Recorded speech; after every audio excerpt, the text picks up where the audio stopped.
The mountain air tasted like iron and ice on the morning Jackson Reeves learned his best friend was dying. He didn't know it yet, sitting there on the ridgeline with Atlas pressed against his leg, both of them watching the sun climb over the Bitterroot Range like it had something to prove. The cold bit through his jacket, the kind of cold that made your lungs ache with every breath. But Jack barely noticed anymore. He'd stopped noticing a lot of things over the past 11 years. Atlas shifted beside him, favoring his left hind leg the way he always did since Helmand Province. The dog's breath came out in soft clouds that drifted away into nothing, and Jack found himself counting each one without meaning to. Old habits from another life, when counting breaths meant the difference between living and dying. Below them, the valley still slept under a blanket of early winter darkness. A few scattered lights marked the cabins and homesteads where people Jack no longer knew lived lives he could barely remember having. Smoke rose from chimneys and thick columns, families burning through their firewood supplies, trying to hold back the Montana winter that had arrived 3 weeks early this year. The meteorologists on the radio kept using words like unprecedented and severe, but Jack had heard those words before in different contexts, different countries, and they never seemed to mean much when the cold came anyway. Atlas made a sound low in his throat, not quite a whine, more like a question. Jack's hand found the dog's head automatically, fingers working through the thick fur behind his ears where he liked it best. In the growing light, Jack could see the milky cloudiness that had formed over Atlas's left eye, the one that had been damaged in the blast that had also mangled his leg. The eye still tracked movement, still saw shapes and shadows, but the sharp focus was gone, replaced by the permanent fog of injury that had never quite healed. "You feel it too, don't you, buddy?" Jack said quietly. "Something's coming." The dog leaned harder into his leg, and Jack felt the tremor that ran through Atlas's body. Not from cold, from something else. Something that had been there for weeks now, maybe longer, that Jack had been pretending not to see. The sun finally broke free of the mountains, spilling gold across the snow-capped peaks, and for just a moment, the world looked like it might be worth saving again. Then the light hit the valley floor, and Jack saw Herbert Mill's cabin sitting dark and silent, no smoke from the chimney, and he knew before they even started walking what they were going to find. "Come on," Jack said, pushing to his feet. His knees popped, 52 years announcing themselves in the cold. "Let's go check on Herbert." They made their way down the slope, Jack moving with the careful efficiency of a man who'd learned to read terrain under fire, Atlas limping alongside with that same stubborn determination that had kept him moving through 2 tours in Afghanistan, even after the blast that took most of the sight in his clouded left eye and left his leg a twisted mess of scar tissue and bone that never quite healed right. The cabin sat quiet as a tomb. Jack knocked twice, called Herbert's name, got nothing back but silence. The door wasn't locked. Doors in Bitterroot Valley never were, even though maybe they should be. Herbert Mills sat in his armchair facing the dead fireplace, frozen solid, eyes still open and staring at ashes that had gone cold sometime during the night. He wore 3 sweaters and had a blanket wrapped around his shoulders, and it hadn't been enough. 79 years old, lived through every winter for nearly 8 decades, and this one had taken him as easy as blowing out a candle. Jack stood there for a long time, just looking. Atlas pressed against his leg again, that same low sound in his throat, and Jack realized his hands were shaking. Not from the cold. He'd seen plenty of bodies before. Too many. Helmand Province had been full of them, scattered across compounds and roads and inside structures that looked safe until they weren't. But Herbert Mills wasn't supposed to be one of them. Herbert Mills was supposed to die in his sleep 20 years from now, warm and comfortable, not frozen in his own home because the winter came early and his firewood ran out and he was too proud to ask for help. Jack closed Herbert's eyes, then backed out of the cabin and pulled out the satellite phone he kept for emergencies. The connection took forever, crackling with static, but eventually he got through to the county sheriff's office. "Found Herbert Mills," he said. "Needs the coroner." The dispatcher's voice came back tinny and distant. "Is he?" "Yeah," Jack said, "he's gone." He ended the call before they could ask him anything else, before they could tell him to stay put or wait for someone official to arrive. He'd done his duty. The rest was paperwork and bureaucracy and all the machinery of a world that moved too slow to save anyone. Atlas was waiting by the tree line, and when Jack looked at him, really looked, he saw the way the dog was holding his weight, the slight tremor in his back legs, the way his breathing seemed just a fraction too labored for the easy walk they'd taken. Even with the clouded left eye that struggled to focus in bright light, Atlas's gaze remained steady, watching Jack with the patient certainty of a creature who'd learned to compensate for what was damaged. "You're hurting," Jack said, and it wasn't a question. Atlas's tail moved once, a slow swish that might have been agreement or might have been Atlas's way of saying he'd hurt a lot worse and kept going. The veterinary clinic sat on the edge of town, a converted barn that Dr. Helen Morse had transformed into something cleaner and more professional than most of the human medical facilities in the county. Jack had been avoiding it for 3 weeks, telling himself Atlas was just getting old, just feeling the cold more these days, just needed rest. He couldn't avoid it anymore. Helen Morse was in her mid-40s, gray threading through dark hair she kept pulled back in a practical ponytail, hands that moved with the confidence of someone who'd spent 20 years fixing things that were broken. She looked up when Jack walked in carrying Atlas, and something in her expression told him she'd been expecting this visit for a while now. "Put him on the table," she said gently. Jack set Atlas down as carefully as he would have set down a crate of live munitions. The dog's tail wagged once, trusting, and something in Jack's chest twisted so hard he had to look away. Helen's examination was thorough and quiet, her hands moving over Atlas's body with practiced precision while Jack stood against the wall trying not to watch and watching anyway. She took x-rays. She drew blood. She measured and listened and palpated, and with each passing minute, Jack felt the weight in his gut grow heavier. Finally, she stepped back and pulled off her gloves, and the look on her face told Jack everything before she opened her mouth. "It's osteosarcoma," she said quietly. "Bone cancer. Advanced stage." The words hit like incoming rounds, that same sick feeling of the world tilting sideways. Time slowing down, everything suddenly too sharp and too clear. "How long?" Jack heard himself ask. Helen looked at Atlas, who was lying on the table watching Jack with his one good eye and his one clouded eye, both of them holding that same steady gaze that had seen him through the worst moments of his life. 4 to 6 months, she said. "Maybe less. It's aggressive, Jack. It's already metastasized to his lungs." The room went very quiet. Outside, someone's truck rumbled past. A dog barked in the distance. Life going on like it always did, indifferent to the fact that Jack's world had just ended for the second time. "Can you—" Jack started, then stopped. "Can you do anything?" "Pain management," Helen said. "Keep him comfortable. Make sure his last months are good ones." "But Jack, there's no fixing this." Jack nodded because that's what you did when someone told you there was no fixing something. You nodded and you said thank you, and you carried what was broken out into the world, and you kept going because stopping wasn't an option. He gathered Atlas up off the table, felt the weight of him, the warmth, the steady heartbeat against his chest that wouldn't be there in 4 to 6 months, maybe less. At the door, Helen's voice stopped him. "Jack," she said, "I know what he means to you. I know what you two have been through together. If you need anything—" Jack nodded again without turning around. "He's the only thing that kept me alive," he said quietly.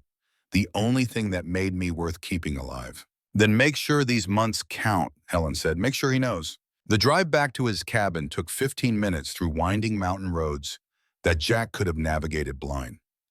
Atlas sat in the passenger seat, head out the window despite the cold, his clouded eyes squinting against the wind, his good eye taking in the familiar landscape with the simple joy dogs found in movement, in fresh air, and being with their person. Jack pulled over halfway home, couldn't help it, just pulled onto the shoulder and sat there with his hands on the wheel, staring at nothing. Atlas pulled his head in and looked at Jack with that expression dogs got when they knew something was wrong but didn't have the words to ask about it. Jack reached over and pulled the dog close, pressed his forehead against Atlas's skull, felt the warmth and the solidity and the absolute certainty that in 4 to 6 months, maybe less, this would just be a memory. "You saved my life 100 times, he whispered, "and I can't save yours once." Atlas licked his face, patient and steady, and Jack realized he was crying for the first time in 11 years.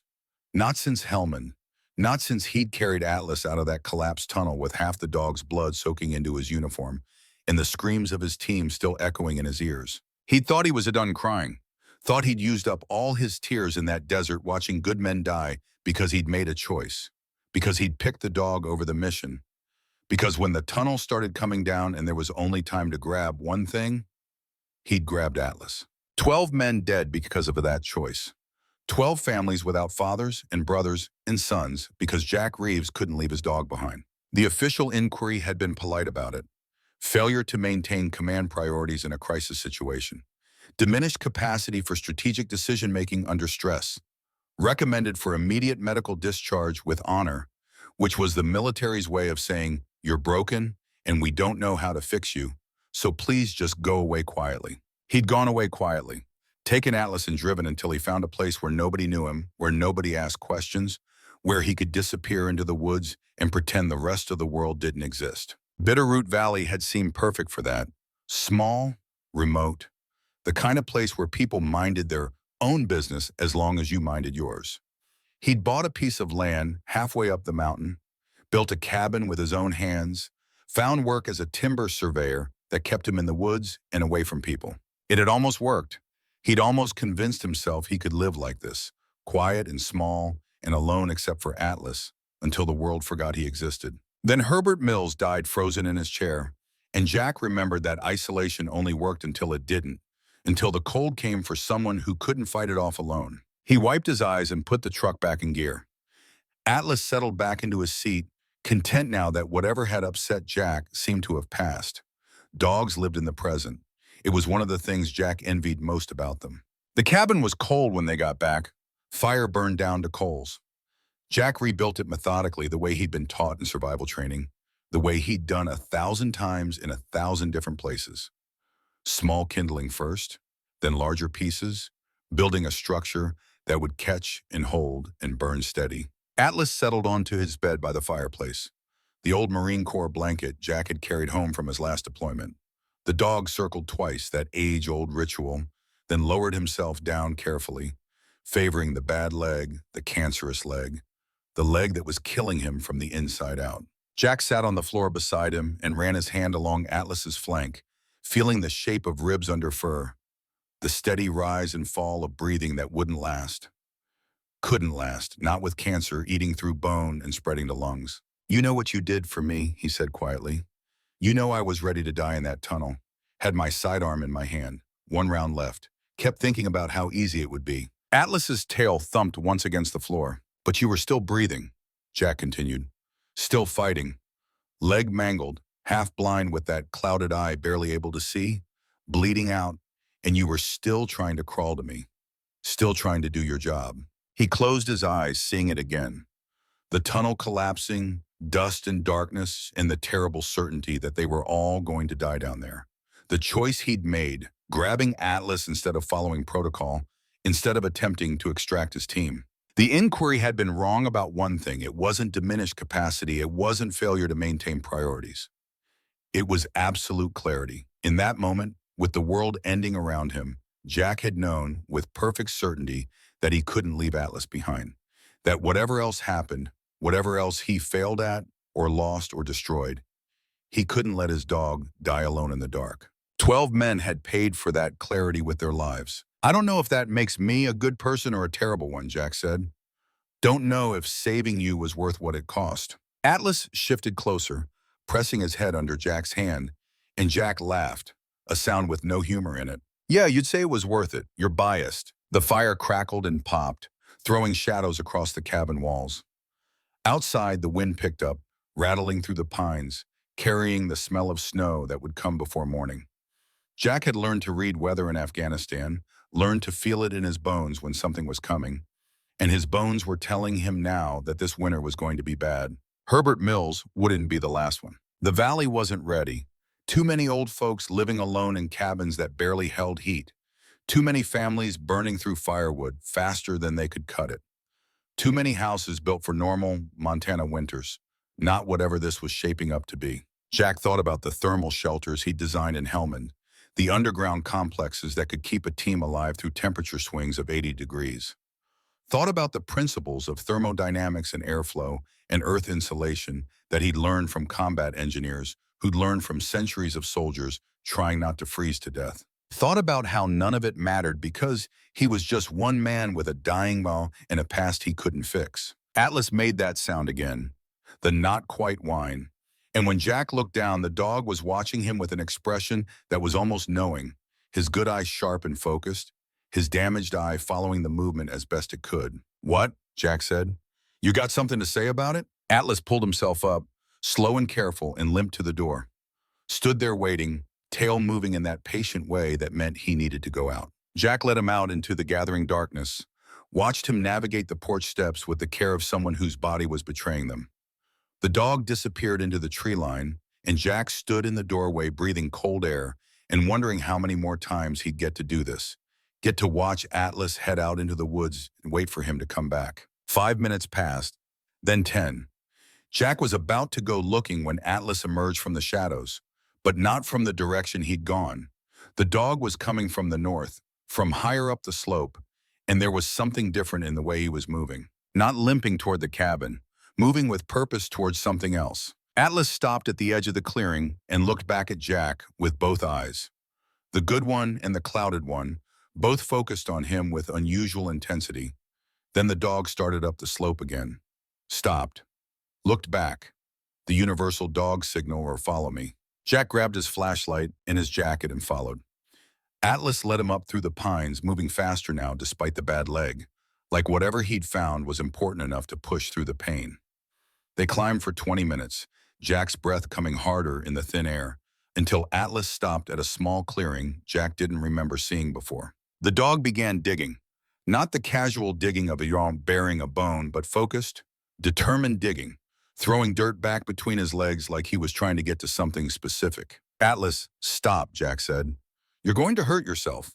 But the dog didn't stop. He dug faster, whining now, that high-pitched sound that meant urgency, meant pay attention, meant this matters. Jack knelt beside him and started clearing dirt with his hands. And almost immediately he felt something wrong about the earth here. It was warmer than it should be. Not hot, but noticeably warmer than the frozen ground everywhere else. He dug deeper, Atlas working beside him, and 3 feet down his fingers hit something solid. Not rock, not root, something smooth and metallic. Jack's flashlight beam caught the edge of it and his breath stopped. It was a hatch, old military grade, covered in decades of dirt and pine needles and the kind of weathering that came from being forgotten. He cleared more dirt, found the edges, found the seal that was still intact, found the locking mechanism that was rusted but recognizable. He'd seen hatches like this before, in briefings about Cold War infrastructure, about the network of bunkers and shelters and strategic installations that had been built across the American West in case the missiles ever flew. Most of them had been decommissioned. Most had been filled in or sold off or simply abandoned and left to rot. This one had been forgotten. Jack sat back on his heels, Atlas pressed against his side, both of them staring at the hatch that shouldn't be here. "How did you know?" Jack asked quietly. Atlas's tail wagged once. The dog had always had instincts that bordered on supernatural. In Afghanistan, he'd been able to detect IEDs before the electronic sweepers picked them up, had saved Jack's unit more times than anyone could count by simply refusing to move forward until they checked the ground ahead. Even with his damaged eye limiting his depth perception, Atlas had learned to compensate, to trust his other senses, to know things that couldn't be explained by sight alone. Jack had always figured it was smell or hearing or some combination of senses that humans had lost millennia ago, but maybe it was something else. Maybe Atlas could feel things, geological things, temperature gradients and mineral compositions, and the way the earth held heat. Or maybe it was just luck. Dumb luck that a dying dog had led a broken man to something that might actually matter. Jack spent the next hour clearing the hatch, working by flashlight as the temperature dropped and the first snow started to fall. It was slow work, careful work, the kind of work he'd done in another life when every move had to be deliberate because one mistake could kill you. Finally, he got the hatch clear enough to try the mechanism. It was stuck, corroded, but the design was solid. Military over-engineering at its finest. Jack found a piece of rebar in his truck and used it as a lever, and with a screech of metal on metal, the locking wheel started to turn. 3 full rotations, and something inside the mechanism gave way with a heavy clunk. Jack pulled, Atlas watching intently with both his clear eye and his clouded one, and the hatch swung open on hinges that screamed but held. Cold air rushed out, but not as cold as it should be, and under the smell of rust and old concrete, there was something else. A faint warmth, a whisper of heat that had been trapped down there for decades. Jack shined his flashlight into the opening and saw metal rungs descending into darkness. His heart was pounding now, adrenaline cutting through the exhaustion, because he'd seen enough of these installations to know what they meant. Thermal systems, geothermal heating, the kind of engineering that could keep a facility operational through a nuclear winter. The kind of engineering that could save a valley from freezing to death. He looked at Atlas, who was sitting at the edge of the hatch, tail wagging slowly, patient and expectant, his damaged eye catching the flashlight beam and reflecting it back with a silvery sheen. "You want me to go down there?" Jack asked. Atlas's tail wagged faster. Jack took a breath, testing the rungs to make sure they'd hold his weight, then started climbing down. 20 feet, 30. The temperature rose with every foot, noticeably, measurably, until he reached the bottom and found himself standing in a concrete corridor that felt like it was 60 degrees when the outside world was hovering around 20. His flashlight beam caught lettering stenciled on the wall. Site Bravo 7, Bitterroot Thermal Station, authorized personnel only. Jack walked slowly down the corridor, Atlas's claws clicking on the concrete above him as the dog paced at the edge of the hatch, unwilling or unable to make the climb down. Every few feet, Jack found another marking, another sign of the careful planning that had gone into this place. Emergency generator room, water purification, storage, communications. And then, at the end of the corridor, a heavy door marked thermal core. Jack tried the handle. Locked, but the lock was mechanical, old school, the kind he'd learned to pick in advanced training. 2 minutes with a multi-tool and the lock clicked open. The room beyond took his breath away. It was a cathedral of engineering, massive pipes running floor to ceiling, gauges and valves and control systems that had been state-of-the-art 50 years ago and were still beautiful in their elegant simplicity. And in the center of it all, a geothermal tap that ran deep into the mountain, deep enough to reach the thermal gradient where the Earth's heat was constant and endless. The system was still active, not running but alive, maintaining temperature, holding steady in that patient way that good engineering could hold steady for decades if no one interfered with it. Jack found a wall panel with documentation, brittle papers and plastic sleeves that detailed the installation. Built in 1962, part of the Continuity of Government program, designed to house 50 personnel for up to 2 years in the event of nuclear war. Decommissioned in 1987 when the Cold War ended and the funding dried up. Forgotten. Left to sleep under the mountain while the world moved on. But not dead. The thermal core was still pulling heat from deep in the earth, still circulating it through the system, still maintaining the interior temperature at a steady 58 degrees. And Jack, standing there with his flashlight playing across pipes and gauges, saw something that no one else would have seen.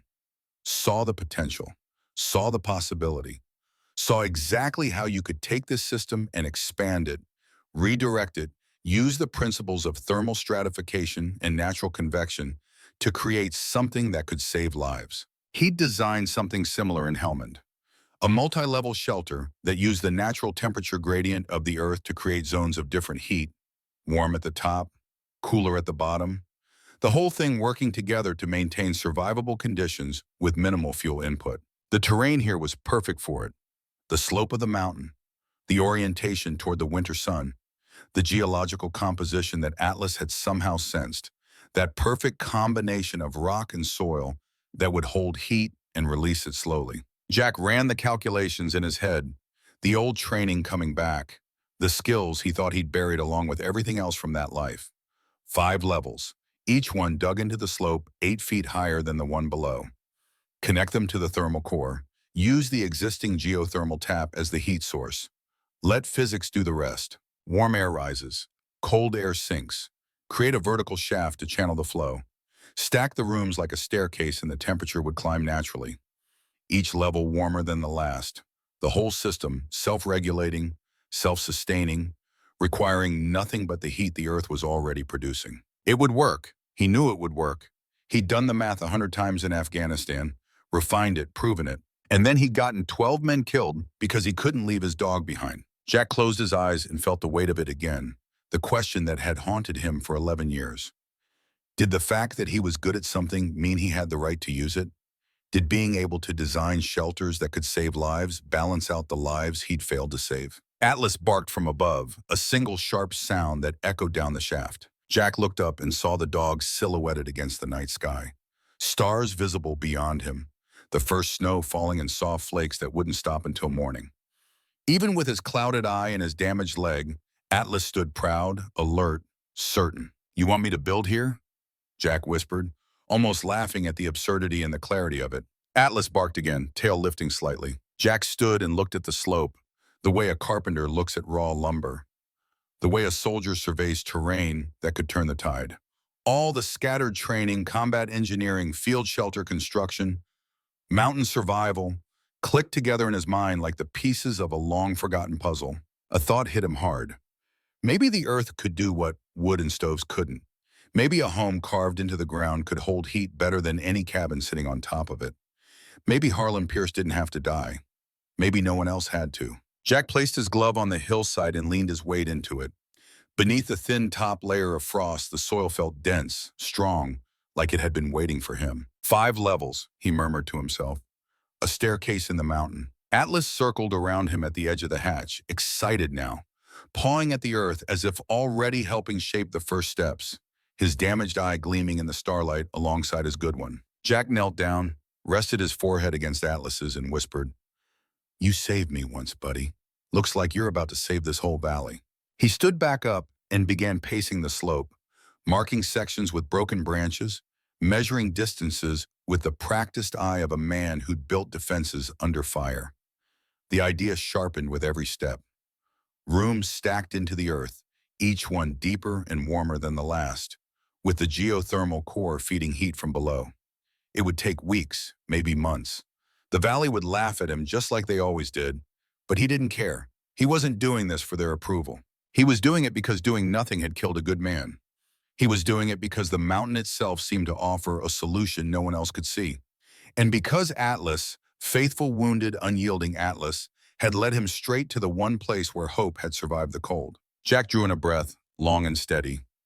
"All right," he said to the slope, to Atlas, to the winter air that carried both danger and possibility. "Let's build something that actually works." Atlas gave a small howl, a sound that echoed through the trees like a battle cry. With renewed resolve burning in his chest, Jack grabbed his shovel from where it leaned against a pine.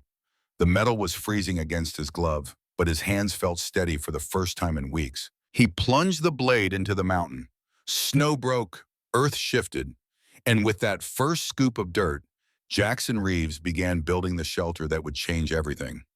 Not just for him, but for every soul in Bitterroot Valley. Above them, the clouds thickened, hiding the sun. The next storm was coming. But for the first time since winter began, Jack wasn't afraid of it.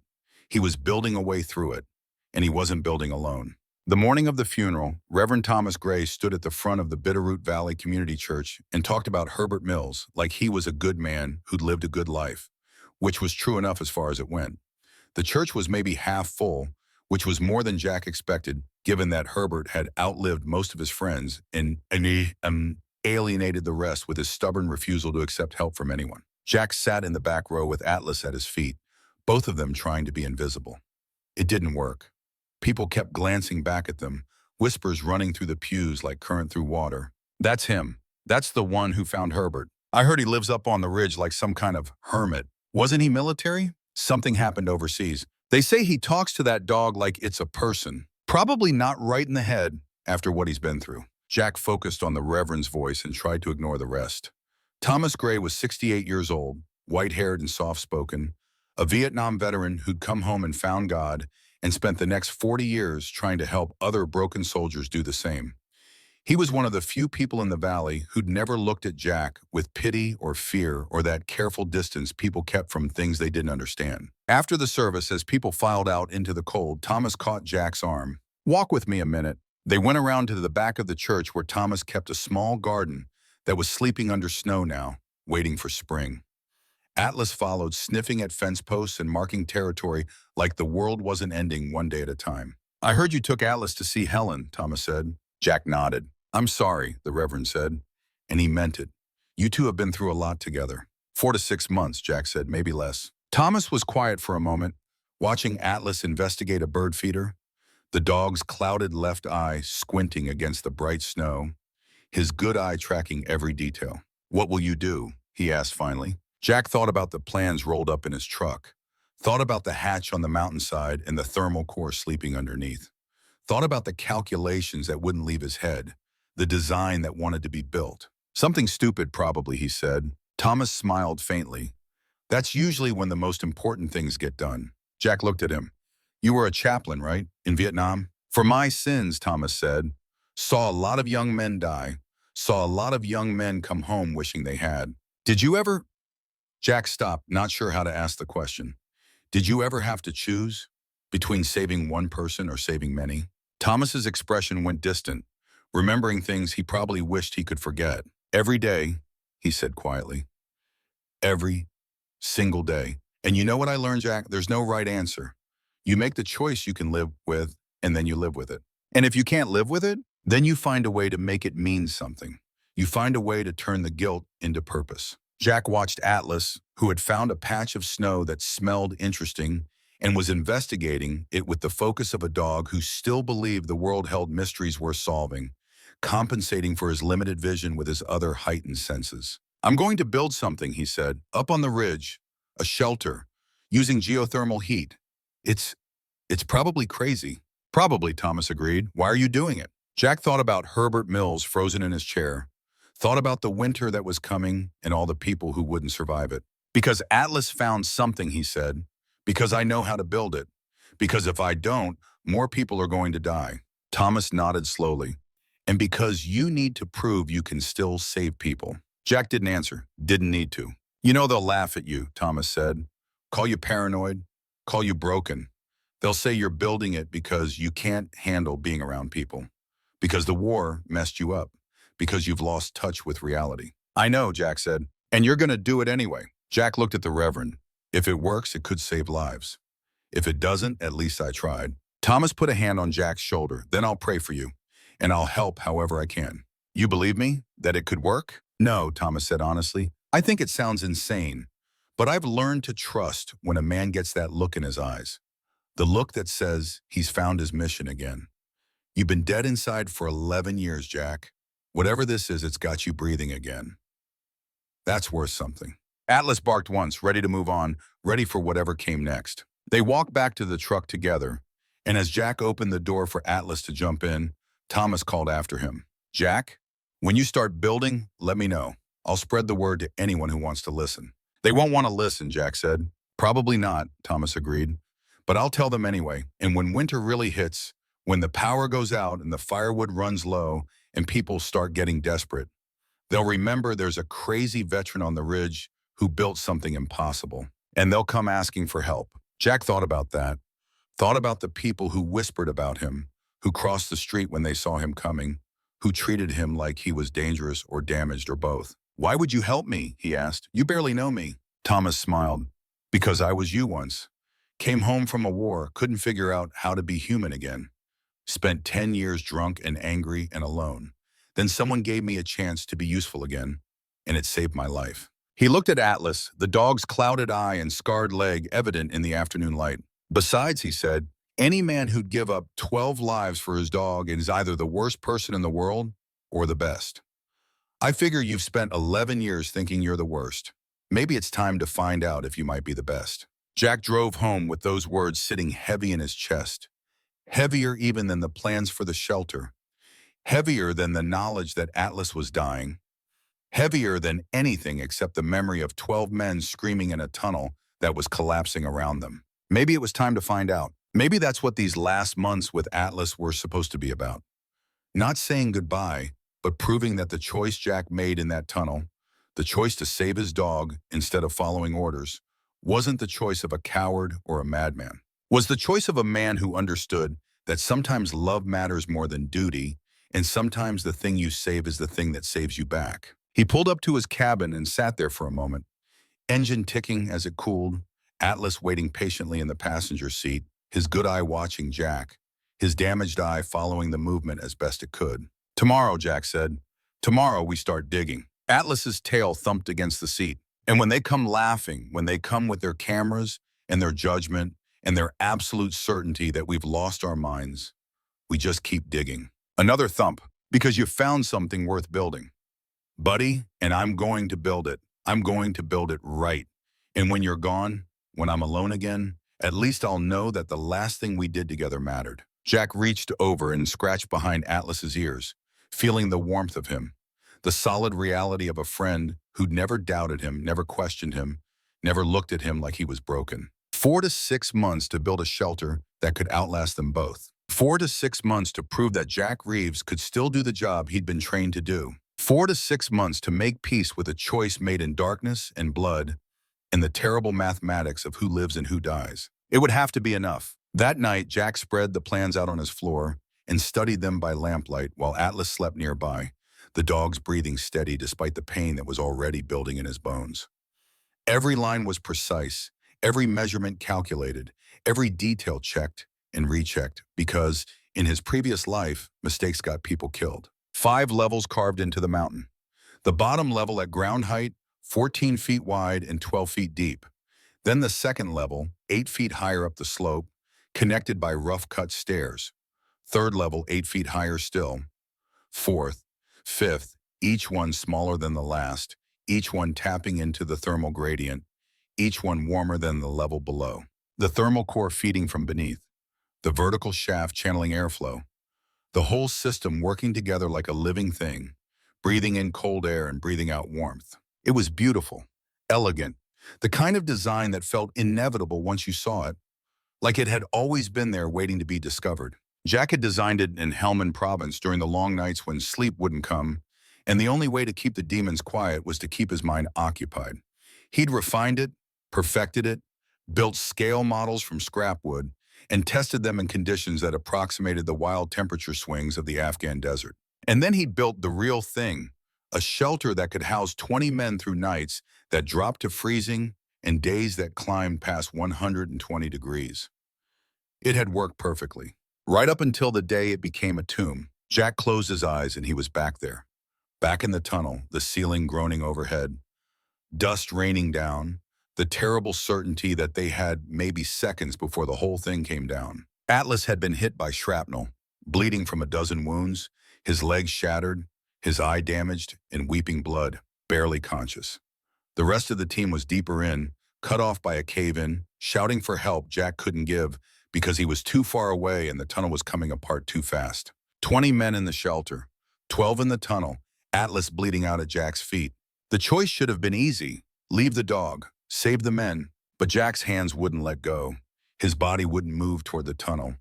Every instinct he had, every fiber of his being was screaming at him to pick up Atlas, to get the dog out, to save this one life, even if it meant failing everyone else. So that's what he did. He'd grabbed Atlas and run for the exit, and behind him the tunnel collapsed completely. Tons of rock and earth sealing off the men who were still inside, still screaming, still alive for the few minutes it took them to suffocate in the darkness. The inquiry board had been sympathetic. PTSD, they said, combat stress, no one could have saved those men. The tunnel was unstable. The collapse was inevitable. First Sergeant Reeves made the only choice available to him under the circumstances. But Jack knew the truth, knew that he'd had maybe 10 seconds where he could have at least tried, could have dropped Atlas and run for the tunnel and maybe pulled one or two of them out before it came down completely. He hadn't even tried, had chosen the dog over the men, chosen love over duty, chosen the one relationship that made sense to him over the 12 relationships he'd never quite understood how to maintain. Failure to maintain command priorities in a crisis situation. That's what the discharge papers said. What they meant was coward. What they meant was the wrong man survived. Jack opened his eyes and looked at Atlas, sleeping peacefully despite the cancer eating through his bones, dreaming dog dreams that probably involved running through fields with 4 good legs and 2 clear eyes and a body that didn't hurt. 4 to 6 months, maybe less, to prove that saving Atlas hadn't been a mistake, that the skills Jack learned in the military could still do good in the world, that he wasn't just a broken man hiding on a mountain waiting to die. Tomorrow he'd start digging. Tomorrow he'd begin building the shelter that would either save Bitterroot Valley or prove that everyone who called him crazy was right. Tonight, he sat with his dying dog and his impossible plans and the weight of 12 ghosts who never stopped screaming. Outside, the temperature dropped to 15 below zero. The first person to run out of firewood was a single mother with 3 kids living in a trailer on the south end of the valley. She'd burned furniture before morning, trying to keep her children warm. Herbert Mills wouldn't be the last to die this winter. But if Jack could build what he'd designed, if the thermal core worked the way he knew it could work, if the mountain gave up its heat the way he'd calculated it would, then maybe, just maybe, he could save enough lives to balance the ones he'd failed to save. Maybe. Atlas stirred in his sleep, whimpered softly, and Jack reached out to touch him, grounding himself in the present, in the solid reality of fur and breath and the steady heartbeat of a friend who'd never stopped believing in him. 4 to 6 months. They'd make it count. The first shovel of earth came up easy, almost eager, like the mountain had been waiting for someone to ask. Jack stood at the base of the slope where Atlas had led him, watching the sun climb over the ridge, and drove the blade in again, and again, and again. Each scoop deliberate, measured, the old training coming back like muscle memory. You didn't rush excavation work. Rush got you buried. Atlas lay in the shade of a ponderosa pine watching. The dog had tried to help at first, pawing at the dirt with his good front legs, but the effort had left him panting and trembling. Jack had made him stop, made him rest, made him understand that his job now was different. Not digging, supervising, making sure Jack didn't give up when the work got hard. And the work got hard fast. By noon on the first day, Jack had managed to move maybe 3 cubic yards of earth. His shoulders burned, his hands, even through work gloves, had started to blister. The hole he'd dug looked like nothing, a scratch on the mountainside barely deep enough to matter. 5 levels, each one 14 feet wide, 12 feet deep, 8 feet of elevation between them. He did the math in his head, roughly 400 cubic yards of earth to move. Maybe more once he accounted for the vertical shaft, the connecting passages, the structural reinforcements. At his current pace, working alone, it would take months, maybe a year. He had 4 to 6 months, maybe less. Jack looked at Atlas. The dog's tail moved once, slow and certain. Yeah, Jack said. I know, we keep going. He kept going. The pattern became ritual.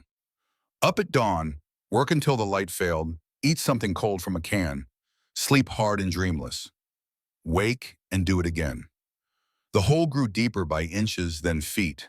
The first level started to take shape, rough walls carved into the slope, ceiling reinforced with timber Jack cut from deadfall and milled by hand. 3 days in, his back seized up so bad he could barely stand. He worked through it. 5 days in, he hit a layer of clay so dense his shovel bounced off it. He switched to a pickaxe and kept going. A week in, Reverend Thomas showed up with sandwiches and coffee. You look like hell, Thomas said, sitting on a stump and watching Jack work. Feel worse, Jack replied, not stopping. You eaten today? Jack thought about it. Couldn't remember. Thomas handed him the sandwiches. Eat, rest 5 minutes. The mountain's not going anywhere. Jack sat grudgingly and discovered he was starving. The sandwich disappeared in 4 bites. People are talking, Thomas said. Let them talk. They're saying you've lost it, that you're digging your own grave up here, that the dog's dying and you can't accept it, so you're building him a tomb. Jack took a long drink of coffee. What are you saying? Thomas looked at the partially excavated first level, at the careful angles of the walls, at the way Jack had oriented the entrance to face downslope, away from prevailing winds, at the stack of timber waiting to be installed as support beams. I'm saying it's starting to look like you know what you're doing, the Reverend said, which scares them more than if you were actually crazy. Why? Because if you're crazy, they can dismiss you. If you're competent, they have to question why they've been ignoring you all these years. Jack went back to digging. I don't care what they think. I know, Thomas said. That's why it matters. By the end of week 2, Jack had the first level mostly dug out and was starting on the second.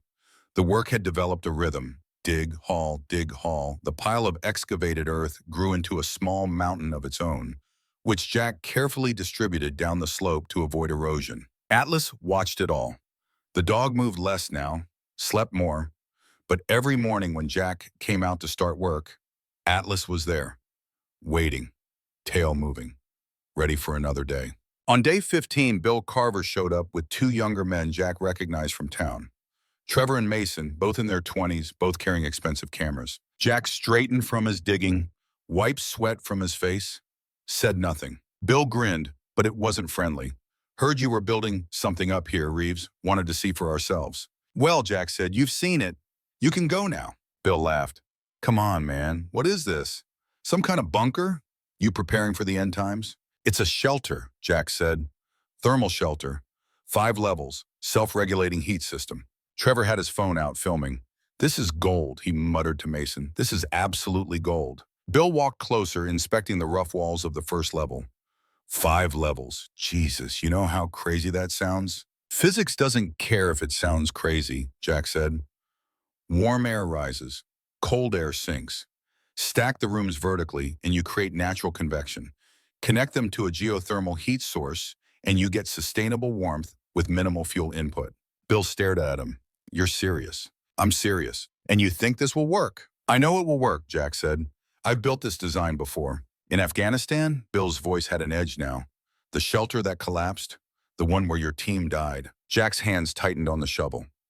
"That tunnel collapsed because of structural instability in the surrounding rock. The design was sound, the location was wrong." "And you think this location is right?" Bill gestured around.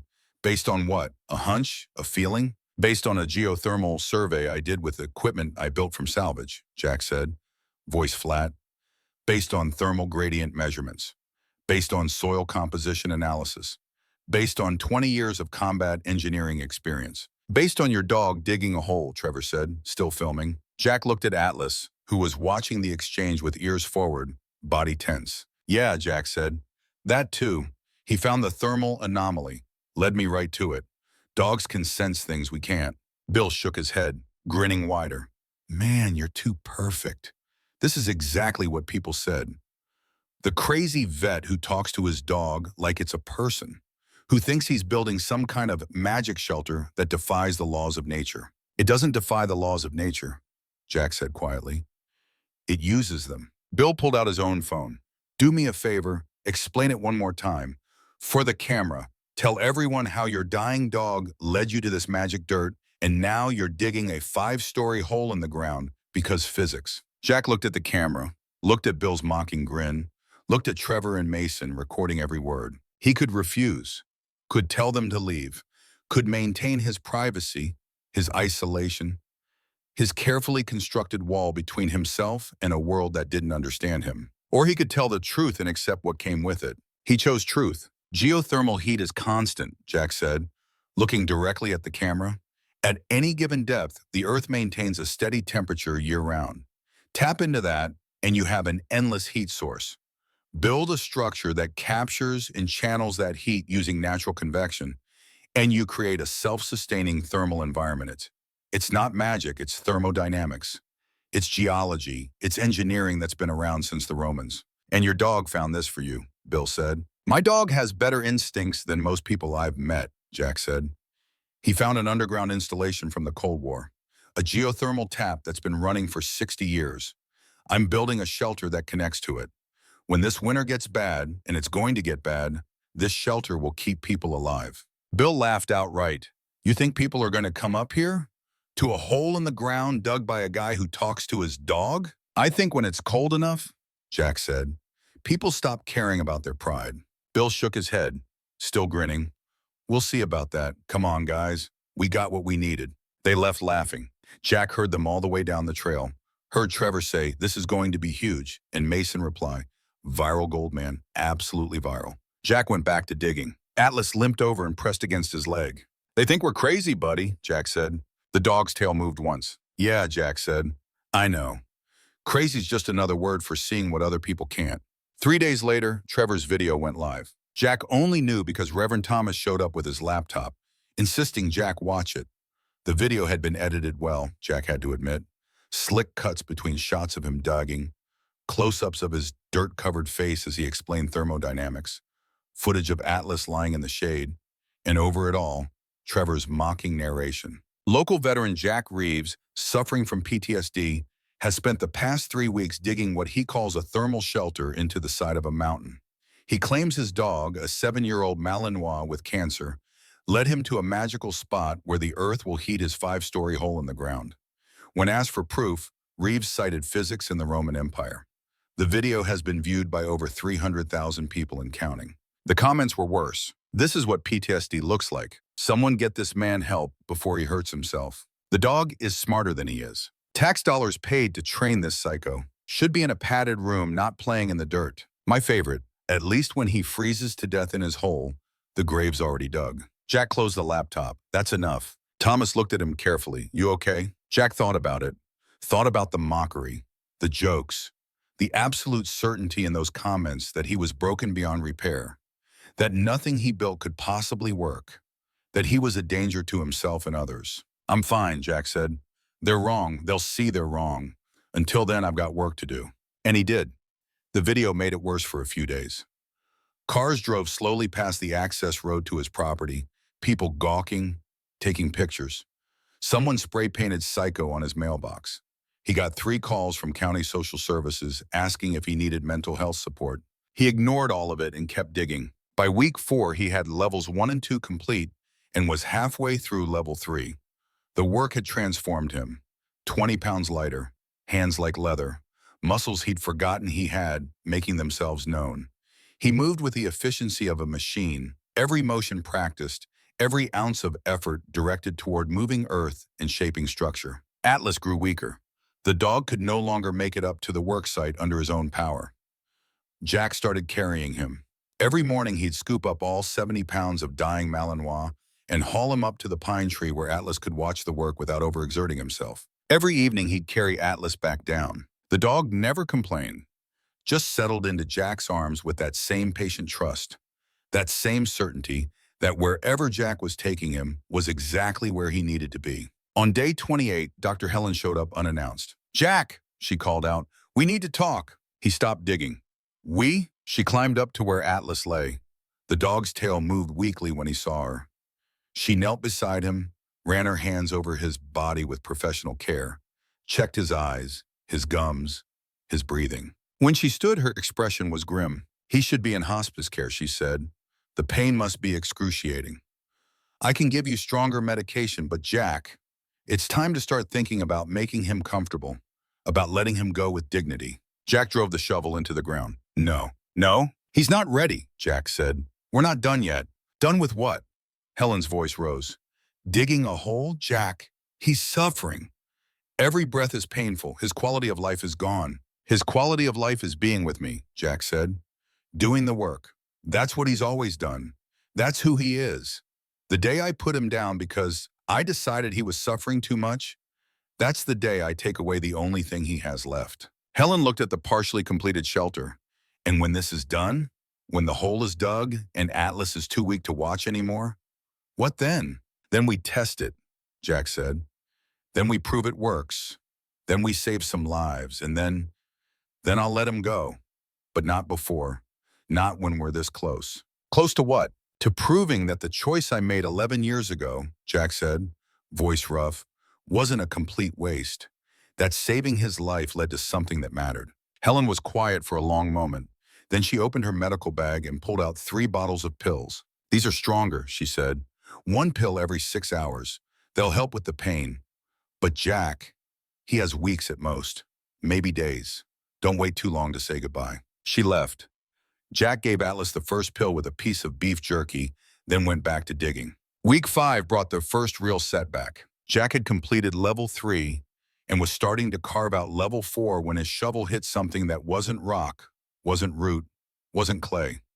Something that crunched and gave way and released a smell like rotten eggs. He jumped back, instinct screaming. Gas pocket. Small one, but enough to be dangerous if ignited. He spent the next 2 days carefully venting the pocket, testing the air, making sure the area was safe before continuing. The delay ate at him.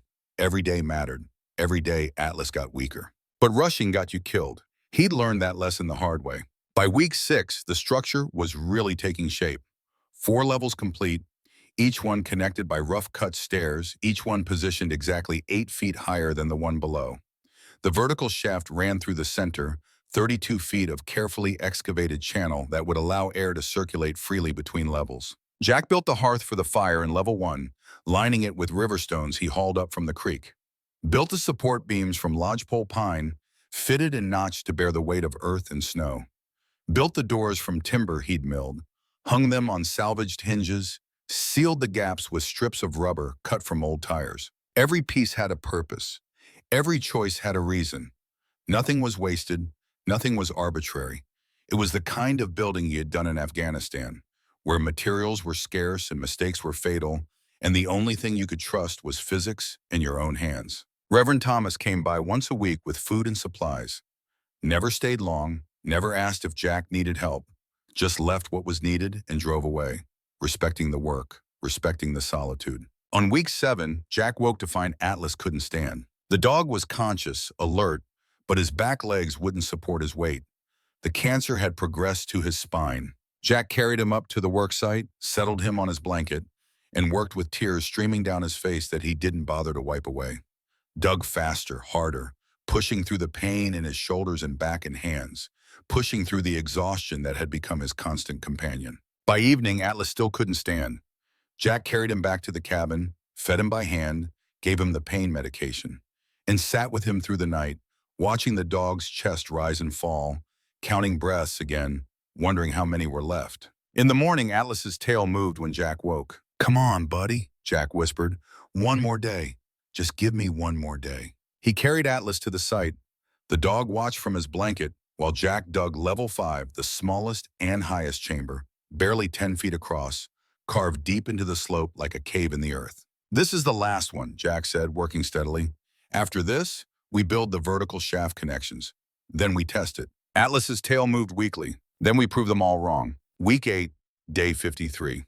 Jack installed the last support beam in level 5, sealed the last gap in the walls, built the final door. The structure was complete. 5 levels carved into the mountain, connected by stairs and the central vertical shaft, waiting for fire and heat and the physics that would make it all work, or fail completely. Jack stood at the entrance to level 1 as the sun set, looking at what he'd built. 8 weeks of backbreaking labor. 8 weeks of doubt and pain and mockery. 8 weeks of watching his best friend die by inches while building something that might save lives or might prove that everyone who called him crazy was right.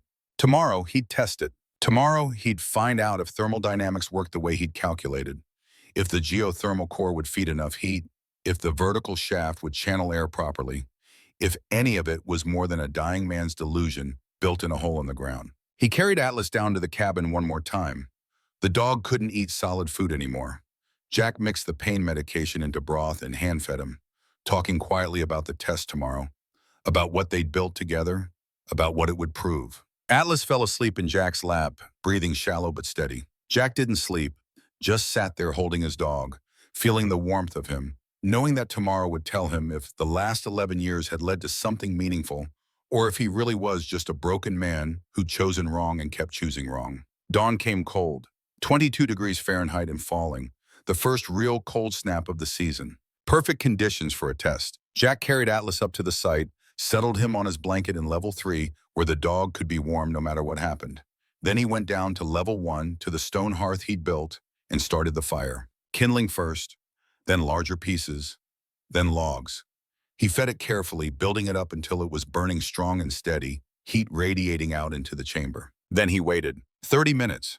The fire burned, the stone absorbed heat. The chamber started to warm. Jack climbed to level 2, pulled out his thermometer, 54 degrees. He waited another 30 minutes. Checked again. 56 degrees. Level 3, 58 degrees. Level 4, 59 degrees. Level 5, 60 degrees. Jack stared at the thermometer. The temperatures were rising, but barely. The gradient was wrong. The heat wasn't climbing the way it should. The vertical shaft wasn't creating the convection current he'd calculated. He went back down to level 1 and fed the fire higher. Waited. Checked again. 55 at level 2, 58 at level 3, 60 at level 4, 62 at level 5. Better, but nowhere near what it should be. Nowhere near the 40-degree gradient he'd designed for. At this rate, the shelter would be barely warmer than the outside air. Useless for survival, useless for proving anything. Jack sat down hard against the wall of level 3, next to Atlas. The dog was watching him with those steady eyes, one clear, one clouded, both concerned. "It doesn't work," Jack said. 8 weeks. 8 weeks of digging and building and believing, and it doesn't work. He put his head in his hands. "I was wrong. The calculations were wrong. The design was wrong. I'm just a broken man building useless things in the dirt because I can't accept that I failed." Atlas made a sound, not quite a whine, more urgent. Jack looked up. The dog was staring at the wall. Not at Jack, At the wall. What? Jack asked. Atlas struggled to his feet, trembling with the effort, and limped to the wall, put his nose against it, whined again. Jack went to him. What are you showing me? He put his hand on the wall where Atlas was focused. The clay was cool, which made sense. That's why the system wasn't working. The earth wasn't warm enough to hold and radiate heat. But Atlas kept whining, kept pawing weakly at a specific spot. Jack knocked on the wall. Hollow. There was a void behind it. The thermal core, he breathed. He'd known the core was somewhere nearby, had found the hatch maybe 50 yards upslope, but he hadn't realized how close it ran to his shelter. Hadn't thought to tap into it directly. But Atlas had. Somehow the dog had sensed it, had known it was there, separated from the shelter by maybe 2 feet of earth and rock. Jack grabbed his pickaxe and started digging into the wall, carefully, precisely, following the hollow sound. 3 feet in, he broke through into open space. Warm air rushed out. Real warmth, 65, 70 degrees, coming from the thermal core system that had been running for 60 years under the mountain. He widened the opening, created a channel connecting the shelter to the core. Warm air flooded into level 3, climbing naturally to levels 4 and 5, sinking down to levels 1 and 2. Jack ran for his thermometers. Level 1, 58 degrees Fahrenheit. Level 2, 68 degrees. Level 3, 79 degrees. Level 4, 91 degrees. Level 5, 102 degrees Fahrenheit. 44 degrees of gradient across 5 levels. Exactly as he designed it. Exactly as the physics demanded. It worked. Jack stood there shaking, staring at the thermometers, unable to believe it. The shelter worked. The design was sound. 8 weeks of doubt and pain and mockery, and it worked. He turned to Atlas, who had collapsed back onto his blanket, exhausted from the effort of standing, of showing Jack what he needed to see. You did it, Jack whispered, kneeling beside the dog. You saved it. You saved all of it. Atlas's tail moved once, slow, satisfied. Jack wrapped his arms around his dying dog and felt something break open in his chest. Not grief, not yet. Something else. Something that felt almost like hope. The shelter worked, and when winter came, when the valley started freezing, this place would save lives. Would prove that Jack Reeves wasn't just a broken failure, was still someone who could build things that mattered. All because Atlas refused to give up, refused to let Jack give up, had found the thermal core, had led Jack to build the shelter exactly where it needed to be, had pushed through pain and exhaustion and the cancer eating him alive to show Jack the one thing he'd missed. The one thing that made all the difference. Jack sat there with Atlas for a long time, feeling the warmth climb through the levels, feeling the shelter breathe, feeling the physics prove itself true. Tomorrow he'd bring Reverend Thomas up here, would show him the temperatures, would prove that the crazy veteran had built something impossible. Tomorrow, the real work would begin. Spreading the word, letting people know there was a refuge waiting when winter hit. Tomorrow. Tonight, Jack held his best friend and felt grateful. Grateful for the time they'd had. Grateful for the work they'd done. Grateful that before Atlas died, he'd get to see that his instincts had been right, that his loyalty had meant something, that the life Jack had saved in a collapsing tunnel 11 years ago had led to this moment, this shelter, this possibility of salvation. You're a good boy, Jack whispered. The best boy. Always have been. Atlas sighed, content, and closed his eyes. Outside, the temperature continued to drop. The first serious cold of winter settling over Bitterroot Valley. And inside the shelter Jack had built, 5 levels held their heat, the gradient perfect, the system working exactly as designed. Proof that broken things could still build. That loyalty mattered more than perfection. That sometimes the choice that looked wrong turned out to be the only right choice there was. Jack stayed with Atlas through the night, watching the dog sleep, listening to the shelter breathe, and for the first time in 11 years allowed himself to believe that maybe, just maybe, he'd done something worth doing. The test had succeeded, but the real test was still coming. When the storm hit, when the valley needed shelter, when Jack would have to open his door 2 meters to the same people who'd mocked him and prove that the broken veteran and his dying dog had built the only warm place that mattered. The Weather Service called it a once-in-a-century event, which was the kind of phrase that sounded dramatic until you were standing in the middle of it and realized dramatic didn't begin to cover what was coming. Jack stood at the entrance to his shelter on the morning the forecast changed from severe to catastrophic, watching the sky turn the color of old bruises, feeling the air pressure drop so fast his ears popped. Atlas lay beside him, and for the first time in weeks, the dog wasn't showing obvious signs of pain. The new medication Dr. Helen had provided was working, giving Atlas a reprieve, a window of clarity before the end.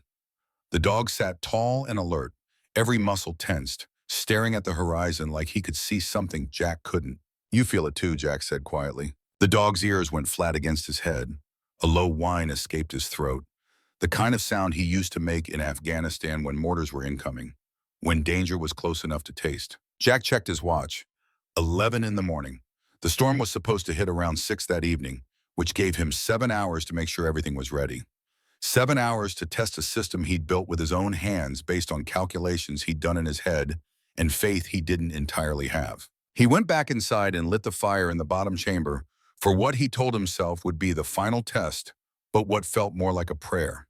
The kindling caught immediately, flames licking up around the larger logs, heat beginning to radiate outward into the stone-lined hearth he'd built, following principles that were older than America, older than modern engineering. Old as the first human who figured out that fire plus stone plus enclosed space equals survival. Atlas followed him up to the second level, then the third, then the fourth.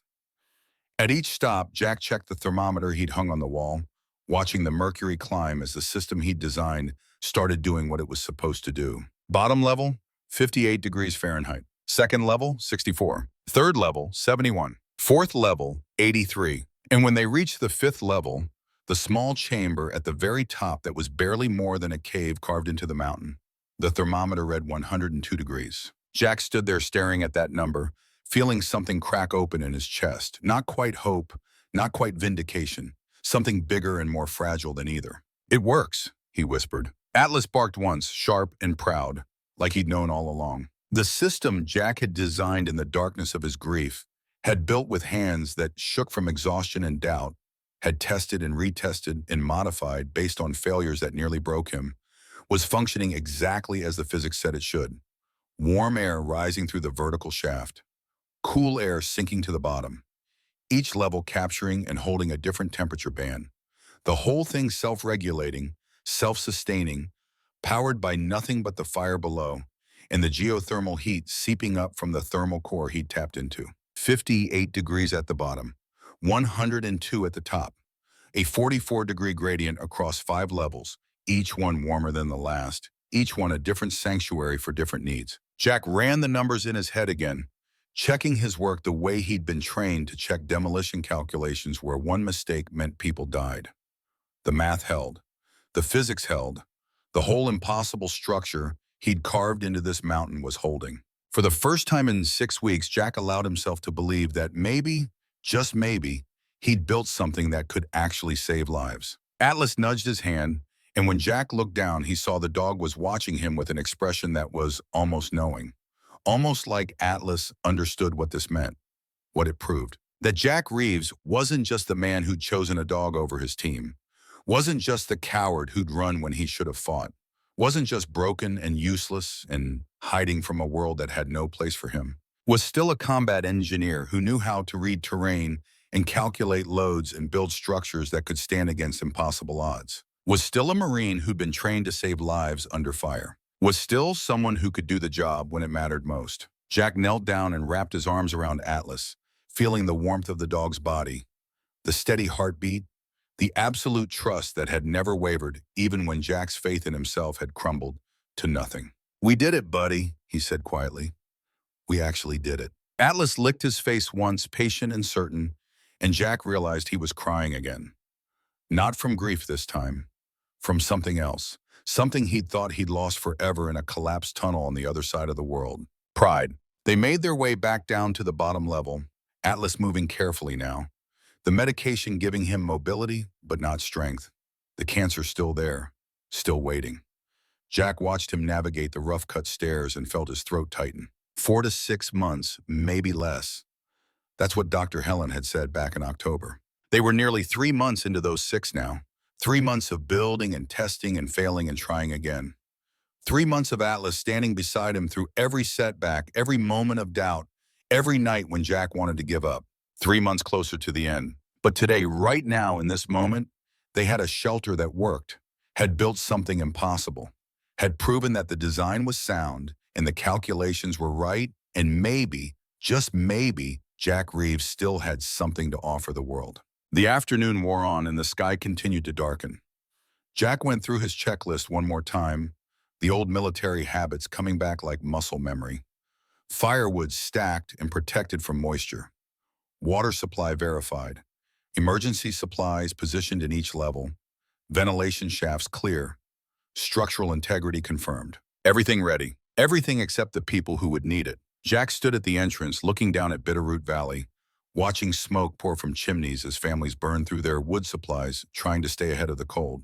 He could see Bill Carver's place from here, the big house with the workshop out back where Bill ran his sawmill.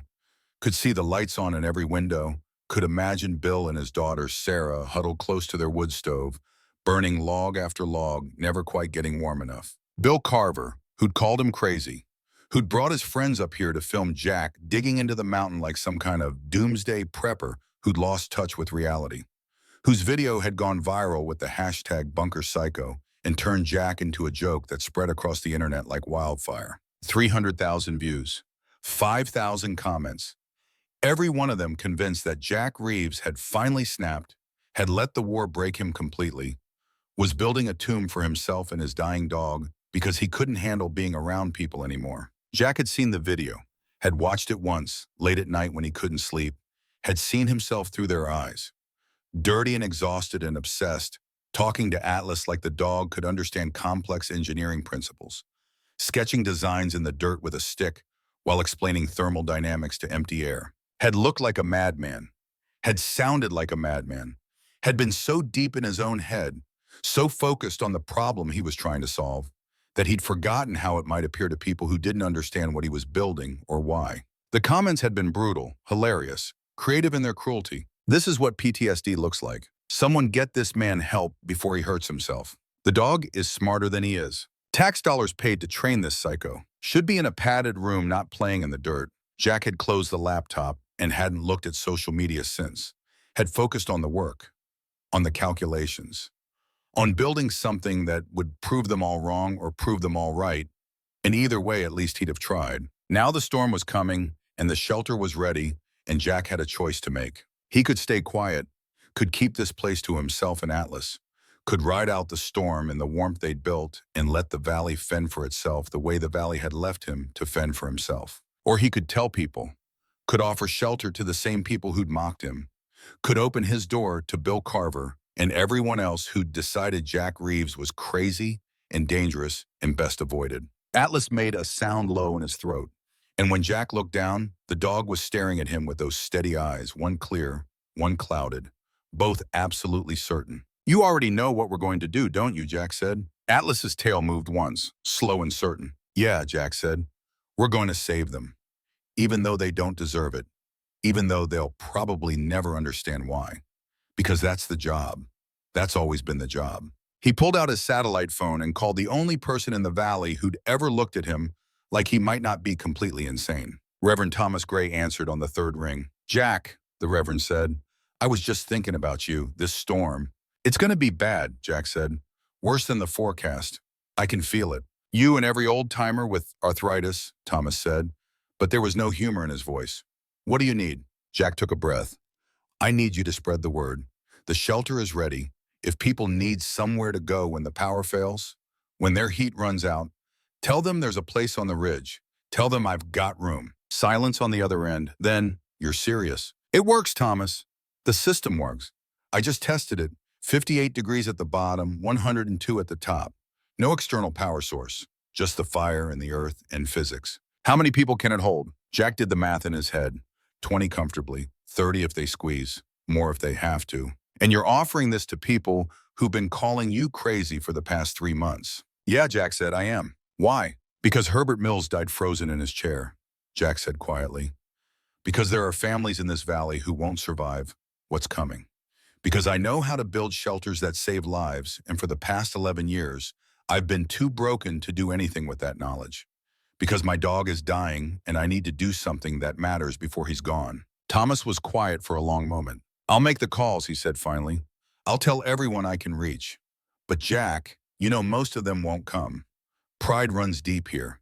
People don't like admitting they need help, especially from someone they've been mocking. I know, Jack said, but at least they'll know the option exists.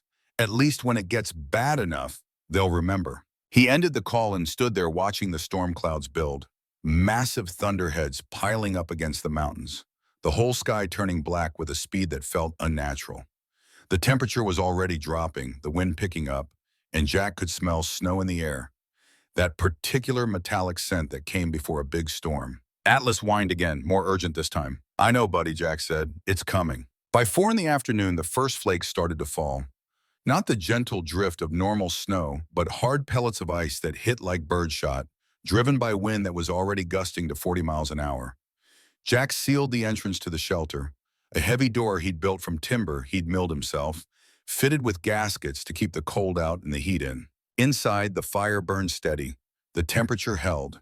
The system worked. Jack and Atlas settled into the third level, the one that stayed around 79 degrees, comfortable enough to rest in, close enough to the entrance to hear if anyone came knocking. They waited. 5 o'clock came and went. The wind outside reached 50 miles an hour, then 60. The temperature plunged to 0, then 10 below, then 20. Jack could hear the storm now, a constant roar like standing next to a jet engine, punctuated by the crack and crash of trees coming down under the weight of ice and wind. 6 o'clock, 6:30, full dark outside, though it was hard to tell with the entrance sealed. No one came. Jack tried not to feel the weight of it, the confirmation that Thomas had been right, that pride and stubbornness and the general human resistance to admitting you might have been wrong about someone meant the valley would rather freeze than accept help from the crazy veteran and his dog. Atlas dozed fitfully, whimpering in his sleep, paws twitching like he was running.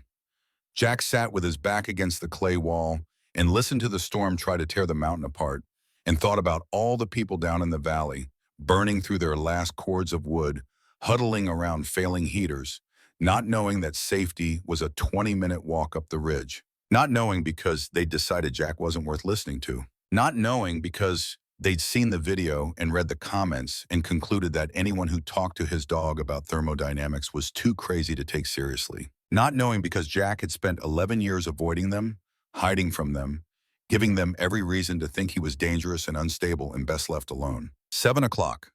The temperature outside hit 30 below 0, the kind of cold that could kill you in minutes if you weren't prepared. The kind of cold that made wood burn twice as fast and heaters work twice as hard and houses bleed warmth into the night no matter how much insulation you had. The kind of cold that was going to take lives before morning. Jack closed his eyes and tried not to think about it. Tried not to imagine families running out of wood, children shivering under piles of blankets, old folks making the same choice Herbert Mills had made, deciding to just go to sleep and see if morning came. Tried not to feel responsible for people who'd made it very clear they didn't want his help. Then someone knocked on the door. 3 hard thumps that cut through the sound of the storm like gunfire. Jack was on his feet before the third knock faded, Atlas struggling up beside him, both of them staring at the sealed entrance. Another knock, weaker this time, desperate. Jack crossed to the door and pulled it open against the wind, and the storm came screaming in, a wall of white and cold and chaos that nearly knocked him backward. And there, barely visible through the blowing snow, was a figure hunched against the wind. Bill Carver. The big man was covered in ice, his face raw and red, his eyes wide with something past fear. He was carrying something wrapped in blankets, holding it against his chest like it was the most precious thing in the world. Please, Bill gasped. Please, my daughter. I couldn't keep the heat. He collapsed forward and Jack caught them both and pulled them inside. Kicked the door shut against the storm and stood there in the sudden silence, breathing hard, staring at the man who'd called him crazy and the bundle he was carrying that Jack already knew was Sarah, Bill's 7-year-old daughter who had diabetes and needed stable temperatures to regulate her insulin. The girl wasn't moving. Jack didn't think, didn't hesitate. 11 years of training took over, the same training that had kept him alive through 2 tours, the same instincts that had carried Atlas out of a collapsing tunnel. He took Sarah from Bill's arms and ran for the stairs, Atlas limping behind him as fast as his bad leg would allow. 2nd level, 3rd level, 4th level, each one warmer, each one closer to what Sarah needed. The 5th level hit him like walking into summer, 102 degrees of dry heat that wrapped around them like a blanket. Jack laid Sarah down on the sleeping pad he kept up here for testing, started unwrapping the frozen blankets, checking her pulse, her breathing, her color. She was hypothermic, badly, lips blue, skin cold to the touch, breathing shallow and rapid, but alive, still alive. Bill staggered up the stairs behind them, moving like a man who'd aged 20 years in the past hour. Is she... Can you... His voice broke. Please. Jack grabbed the emergency supplies he kept in every level. Thermal blankets, chemical heat packs, a thermometer.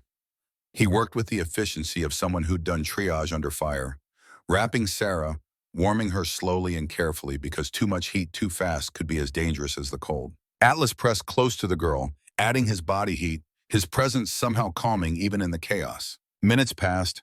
Jack monitored Sarah's vitals, adjusted the heat packs, kept her stable while her body slowly remembered how to maintain its own temperature. Bill collapsed against the wall, shaking, not from cold anymore, from fear, from exhaustion, from the terrible understanding of how close he'd come to losing his daughter. I didn't know where else to go, he said quietly.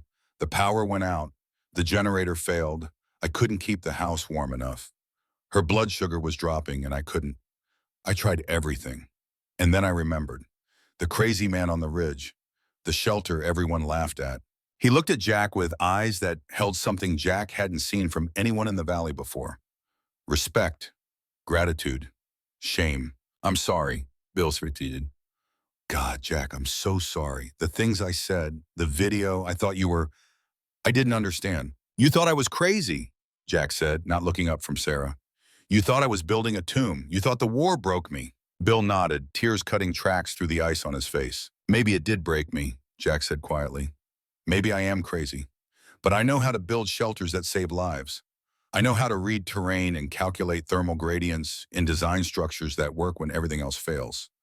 The war taught me that, and my dog showed me where to build it. He checked Sarah's temperature. 94 degrees rising, color coming back to her lips. She's going to be okay, Jack said. But we need to keep her warm, keep her stable. Bill made a sound that might have been a shape or a laugh or both. Thank you, he whispered. Thank you. Jack didn't respond. He was listening to the storm outside, to the howl of wind and the crack of ice, and he was doing math in his head. If Bill had made it up here in this weather, barely, with his daughter dying in his arms, how many other people were in the same situation? How many other families were running out of options? How long before there was another knock on the door? He didn't have to wait long. 10 minutes later, 3 more knocks. Jack went down to find the Peterson family, all 4 of them hypothermic and desperate. Then the elderly Yoder couple, barely conscious. Then Mason and his younger sister, the girl Jack had seen around town, maybe 10 years old, her lips blue from cold. Then Trevor, the young man who'd helped Bill film the video, who'd posted it online with mocking commentary, who'd turned Jack into a viral joke. Trevor stumbling through the door with frostbite on his hands and terror in his eyes. Each time Jack opened the door, the storm tried to kill him. Each time he pulled someone inside and got them up to the appropriate level.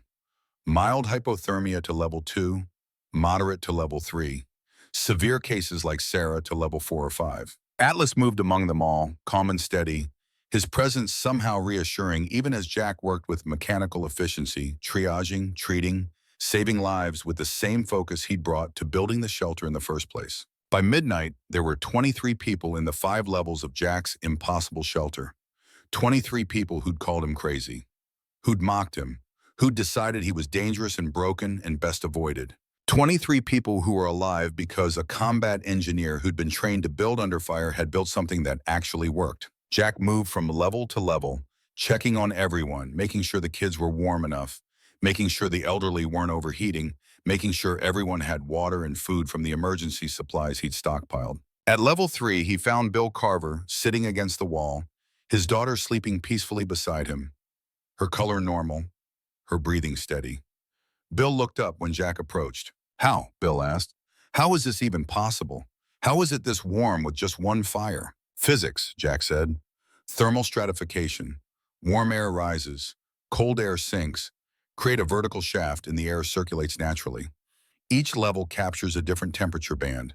The earth insulates. The geothermal core supplements. The whole system regulates itself. Bill stared at him. You designed this. I designed this, Jack confirmed. In Afghanistan, built something similar there. It worked until it didn't. The tunnel, Bill said quietly. The one that collapsed. The one where your team, Jack's jaw tightened. Yeah, that one. Bill was quiet for a moment, watching his daughter breathe. The video, he said, finally. The things people said, we didn't understand. We saw a man digging into a mountain and talking to his dog, and we thought you'd lost it. Maybe I had, Jack said. Maybe I still have. But I know how to build shelters. I know how to save lives. And my dog knew where to build this one. He looked around at all the people filling his shelter, the people who were alive because he'd refused to give up, because Atlas had found the thermal core, because physics worked whether people believed in it or not. You saved us, Bill said. You saved all of us. Jack didn't answer. He was watching Atlas, who was curled up near Sarah, the dog's breathing labored, his body trembling in a way that had nothing to do with cold. The cancer was getting worse. Jack could see it in the way Atlas moved, the way he held his weight, the way his eyes had started to lose some of their focus. 4 to 6 months, maybe less. They were running out of time, but tonight, in this moment, they'd saved 23 lives, had proven that the shelter worked, had shown that Jack Reeves wasn't just a broken veteran hiding from the world, was someone who could still do the job when it mattered most. The storm raged on outside, the temperature dropping to 40 below zero, wind gusts hitting 90 miles per hour, the worst blizzard to hit Montana in 60 years. Trees came down, power lines snapped, roads disappeared under 6 feet of snow.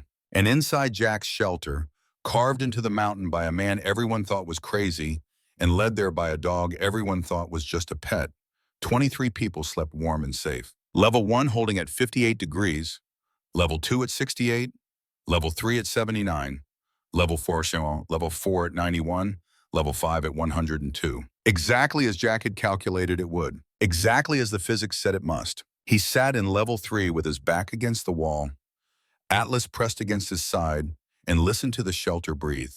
Listened to families sleeping. Listened to children dreaming. Listened to the storm outside trying and failing to kill everyone he'd saved. Bill Carver approached sometime around 2 in the morning, moving quietly so as not to wake his daughter. Jack, he said softly, I need to ask you something. Jack looked up, waiting. Why did you let us in after everything we said, everything we did, the video, the mockery? Why did you open your door? Jack thought about that question.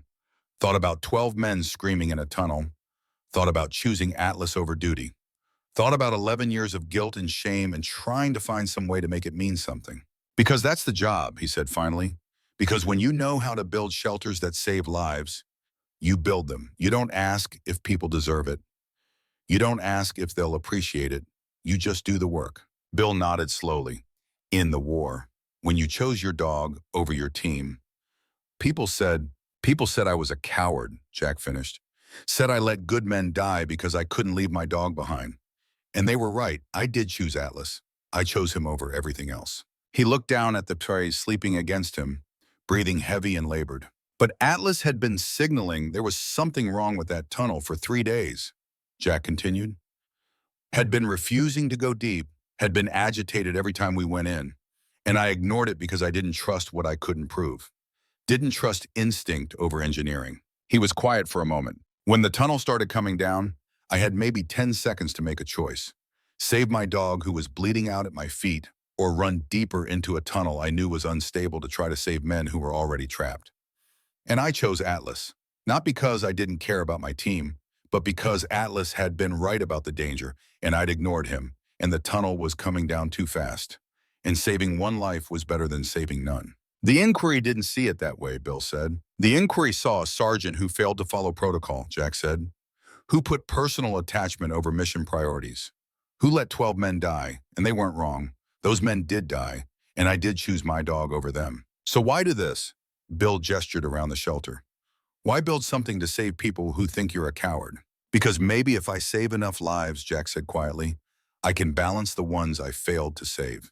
Because Atlas found this place, found the thermal core, found the one spot on this ridge where a shelter like this could work.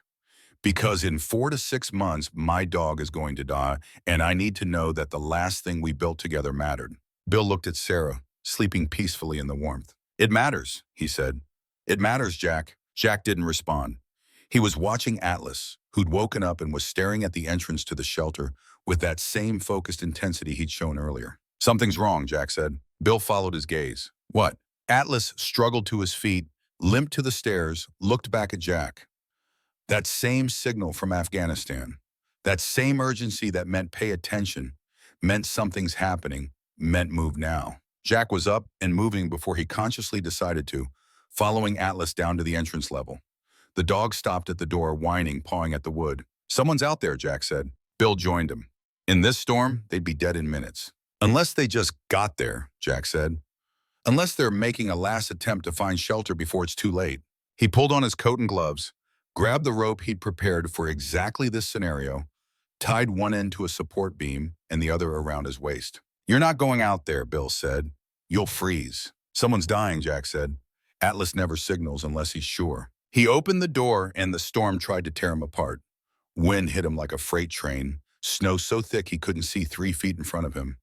Cold so intense it felt like his lungs were freezing with every breath. But he had the rope, had his training, had Atlas's certainty that someone was out there. He pushed forward into the white hell, moving by feel, by instinct, by the compass he'd learned to trust when sight failed. 20 feet from the entrance, 30, 40. Then he saw it, a shape in the snow, not moving, covered in ice, so still he almost missed it. Jack dropped to his knees beside what turned out to be a woman, maybe 60 years old, barely conscious. And beside her, pressed against her for warmth, 2 children, a boy and a girl, maybe 8 and 10, holding onto their grandmother with frozen fingers. Jack didn't think, didn't calculate, just grabbed all 3 of them and started dragging them back toward the shelter, following the rope, fighting the wind, every step feeling like it might be the one where his body just gave up and let the cold win. But Atlas was there at the entrance, barking, guiding him in, and somehow Jack made it. Got them inside, got the door closed, got them up to level 5 where Sarah Carver sat up in shock and said, "Grandma Chen?" The old woman was barely breathing. The kids were hypothermic, all 3 of them minutes from death. Jack worked with Bill's help, warming them carefully, wrapping them in thermal blankets, bringing their core temperatures up slowly enough not to shock their systems. 20 minutes later, Mrs. Chen opened her eyes and looked at Jack with confusion that slowly turned to understanding. "You're the crazy man," she whispered. "The one with the dog." "Yes, ma'am," Jack said. "You saved us." "My dog found you," Jack said. "Atlas knew you were out there." The old woman looked at Atlas, who was lying near the children, keeping them warm with his body heat despite his own exhaustion. "Thank you," she said to the dog. Then to Jack, "Thank you." Jack nodded and moved back down to level 3. His body shaking now that the adrenaline was fading, his hands trembling with cold and exhaustion and something else. Atlas had found them. Somehow through 6 feet of snow and 90-mile-per-hour winds and visibility measured in inches, Atlas had known there were people dying 50 feet from the shelter and had insisted Jack go find them. The same way Atlas had found the thermal core. The same way Atlas had known the tunnel in Helmand was going to collapse. The same way Atlas had always known things before Jack did. 26 people now. 26 lives saved because a combat engineer had trusted his dying dog enough to build an impossible shelter in the one place it could actually work. Jack sat down hard against the wall, suddenly exhausted beyond anything he had ever felt. Bill brought him hot tea from the supplies they'd heated over the fire. "You okay?" Bill asked. Jack looked around at all the people filling his shelter. Families and neighbors and strangers, all of them alive, all of them warm, all of them safe because he'd refused to let them die. "I'm better than okay," Jack said quietly. "For the first time in 11 years, I actually feel like a Marine again." Bill smiled. "You never stopped being one. We just didn't know how to see it." The storm continued through the night, hitting peak intensity around 4 in the morning. The temperature outside dropped to 45 below zero. The wind sustained at 80 miles an hour with gusts above 100. Trees exploded from the cold. Metal became brittle as glass. The world outside became a frozen hell where nothing living could survive. And inside the shelter, 26 people slept warm. Jack didn't sleep. He moved from level to level, checking on everyone, making sure the children were comfortable, making sure the elderly weren't overheating, making sure the fire stayed fed and the system kept working. At level 5, he found Sarah Carver sitting up, unable to sleep, her grandmother Chen dozing beside her with the 2 Chen children. "Mr. Reeves," Sarah said quietly. Jack sat down beside her. "You can call me Jack." "Jack," she said, "can I ask you something?" "Sure. Why is your dog so special?" Jack looked at Atlas, who was sleeping fitfully near the wall, his breathing labored, his body trembling with more than just dreams. "Because he's the best friend I ever had," Jack said. "Because he saved my life more times than I can count. Because when I thought I was worthless and broken and didn't deserve to live, he never stopped believing I was worth saving." "Is he sick?" Sarah asked. "He looks sick." "He's dying," Jack said quietly. "Cancer. The vet says he doesn't have much time left." Sarah reached out and gently touched Atlas's head. The dog's eyes opened, focused on her, and his tail moved once in that slow, patient way. "He's a hero," Sarah said. "Like you." "I'm not a hero," Jack said. "I just know how to build shelters." "You saved my life," Sarah said. "You saved all of us. That's what heroes do." Jack didn't know what to say to that. Didn't know how to explain that he was just a broken man trying to balance a ledger that would never balance, trying to save enough people to make up for the ones he'd failed. Didn't know how to tell a 7-year-old girl that sometimes the people you save are just the ones you couldn't save before, wearing different faces, giving you another chance to get it right. "Get some sleep," he said instead. "Tomorrow's going to be a long day." Sarah nodded and curled up next to her grandmother, and Jack sat there watching over them all.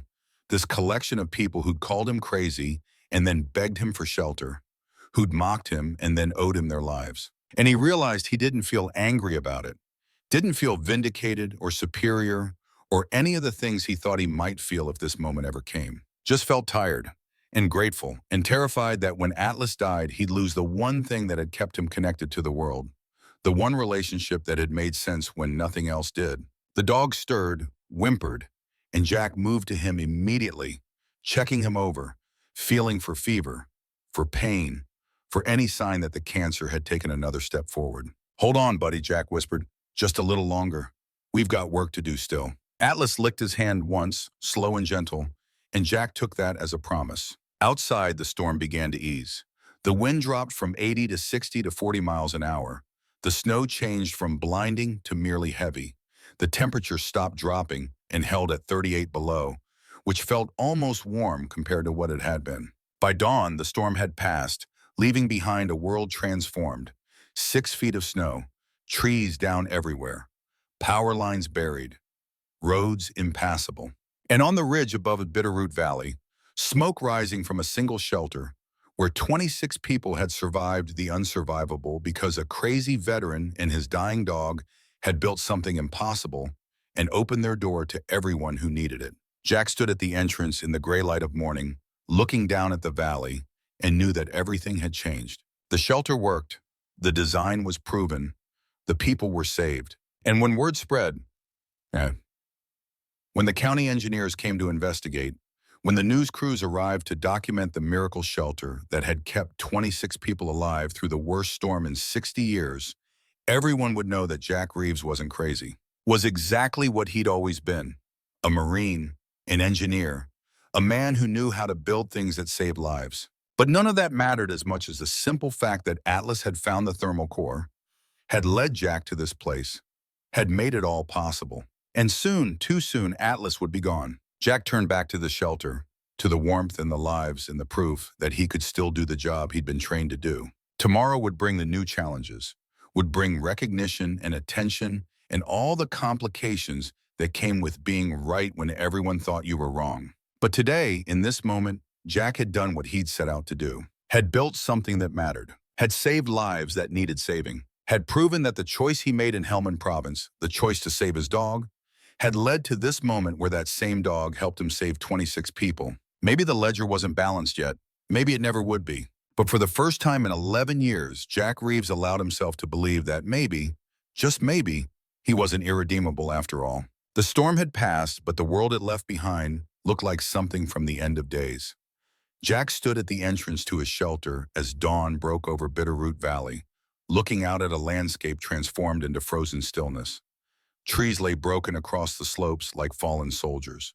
Power lines hung useless and buried under snow that had drifted in places to depths of 8, 10, 12 feet.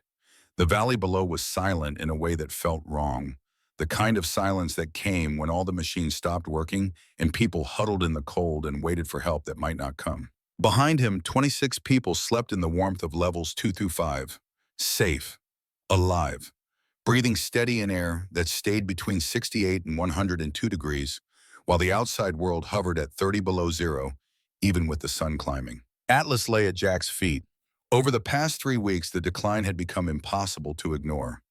The dog who'd once carried gear through Afghan deserts now struggled to stand without trembling.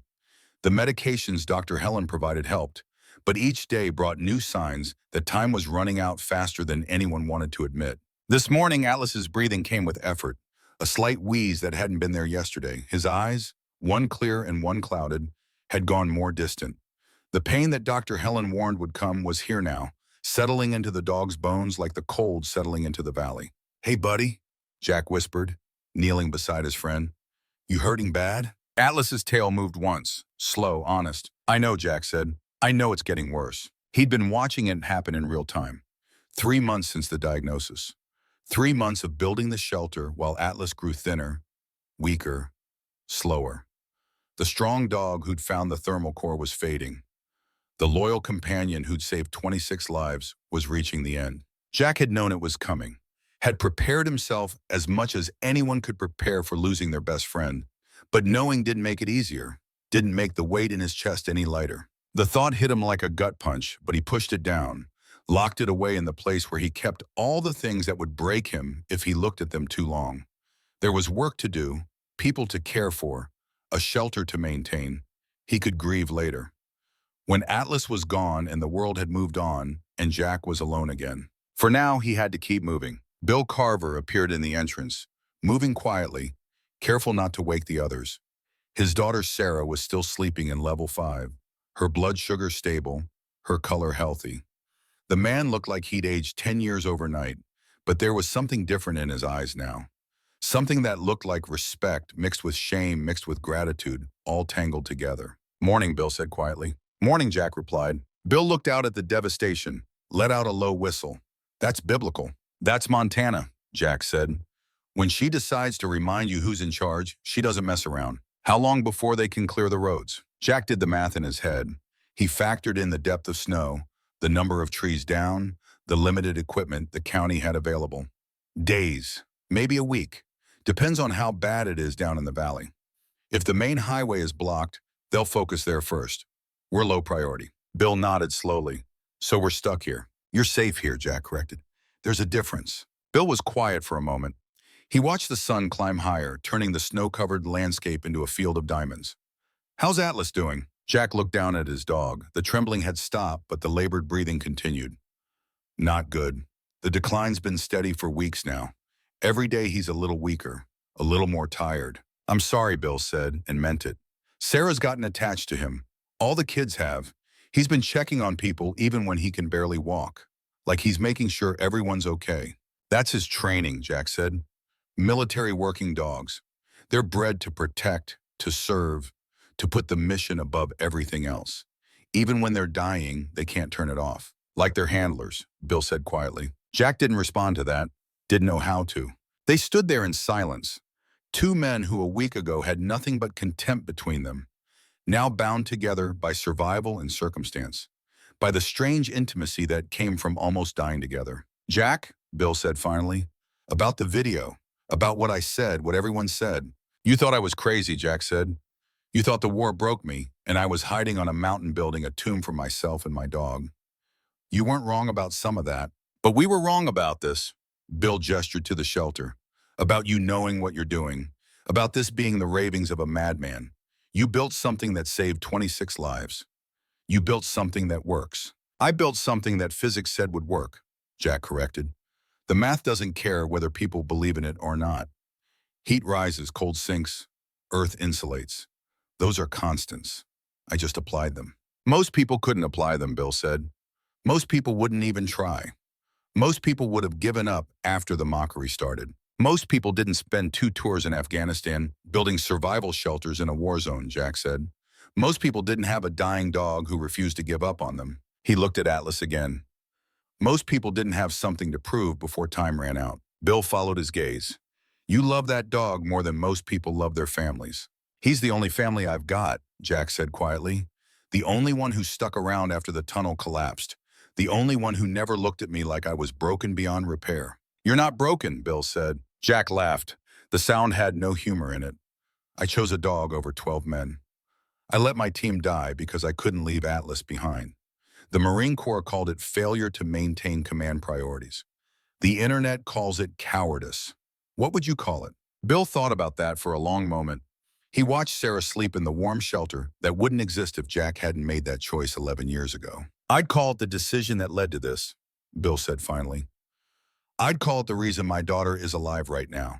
Maybe those 12 men died in that tunnel. Maybe that's on you. Maybe it's not. But I know for certain that if you'd made a different choice, if you'd left Atlas behind, you wouldn't have ended up here. Wouldn't have built this shelter.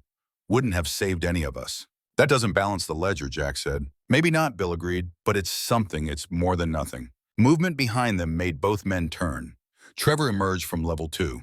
He looked sheepish and exhausted and about 20 years old in the morning light. "Mr. Reeves," he said quietly, "can I talk to you?" Jack nodded. Trevor came closer. Wouldn't quite meet Jack's eyes. "I need to apologize. For the video, for the comments, for turning you into a joke when you were building something that ended up saving my life." "You were young," Jack said. "Young people do stupid things. Trust me, I've done my share." "That doesn't make it right," Trevor said. "I mocked you. I called you crazy. I made money off that video, off turning your pain into entertainment." Jack studied the young man. "How much money?" Trevor flinched. "About $8,000. The video went viral. I got ad revenue. I spent it on—" He stopped. Shame colored his face. "On stupid things. Truck parts. A new phone. Going out with friends." Jack thought about that. $8,000. About what he'd spent on materials building the shelter. About what he'd earned in 6 months of timber surveying. "Here's what you're going to do," Jack said. "You're going to delete that video. You're going to post a new one explaining what really happened. Explaining that the crazy veteran built a shelter that saved 26 lives. And you're going to donate every cent you made off mocking me to the Valley's emergency fund for the next time winter decides to kill people." Trevor nodded immediately. "Yes, sir, absolutely. I'll do it today, soon as we have cell service again." "And Trevor," Jack added, "you're going to learn something from this. You're going to learn that sometimes the people who look broken are the only ones who know how to fix things. You're going to learn that mockery is easy and building is hard, and the world needs more builders." "Yes, sir," Trevor said again. Jack turned back to the window. "Now go help Bill organize breakfast. We've got 26 people to feed, and I need to check the fire." He moved through the shelter. Atlas tried to follow but couldn't manage the stairs anymore. Jack came back and gently lifted the dog. Carried him up to level 3 where the temperature stayed comfortable. The dog weighed less than he had a month ago. Jack could feel every rib. At level 3, Jack found Mrs. Chen sitting up with her 2 grandchildren. The old woman looked better. Color back in her face. Breathing normal. The kids were playing quietly with some makeshift toys Bill had fashioned from firewood scraps. "Mr. Reeves," Mrs. Chen said, "may I speak with you?" Jack sat down across from her. "Of course." "You saved my life," she said simply, "and my grandchildren's lives. In the storm, we were lost. We'd left our house when the power failed. Tried to reach my daughter's place in town. But the snow came so fast. We couldn't see, couldn't move. I thought we were going to die out there." "But you didn't," Jack said. "Because your dog found us," Mrs. Chen said. "In all that snow, in all that wind, somehow your dog knew we were there. How is that possible?" Jack looked at Atlas. The dog lay beside him, breathing with effort. "I don't know," Jack admitted. "He's always had instincts I can't explain. In Afghanistan, he could detect threats before any of our equipment picked them up. Saved our unit more times than I can count. I used to think it was just training, just heightened senses. But sometimes I think he can feel things. Vibrations in the ground, changes in air pressure, patterns that humans miss." "He's dying, isn't he?" Mrs. Chen said quietly.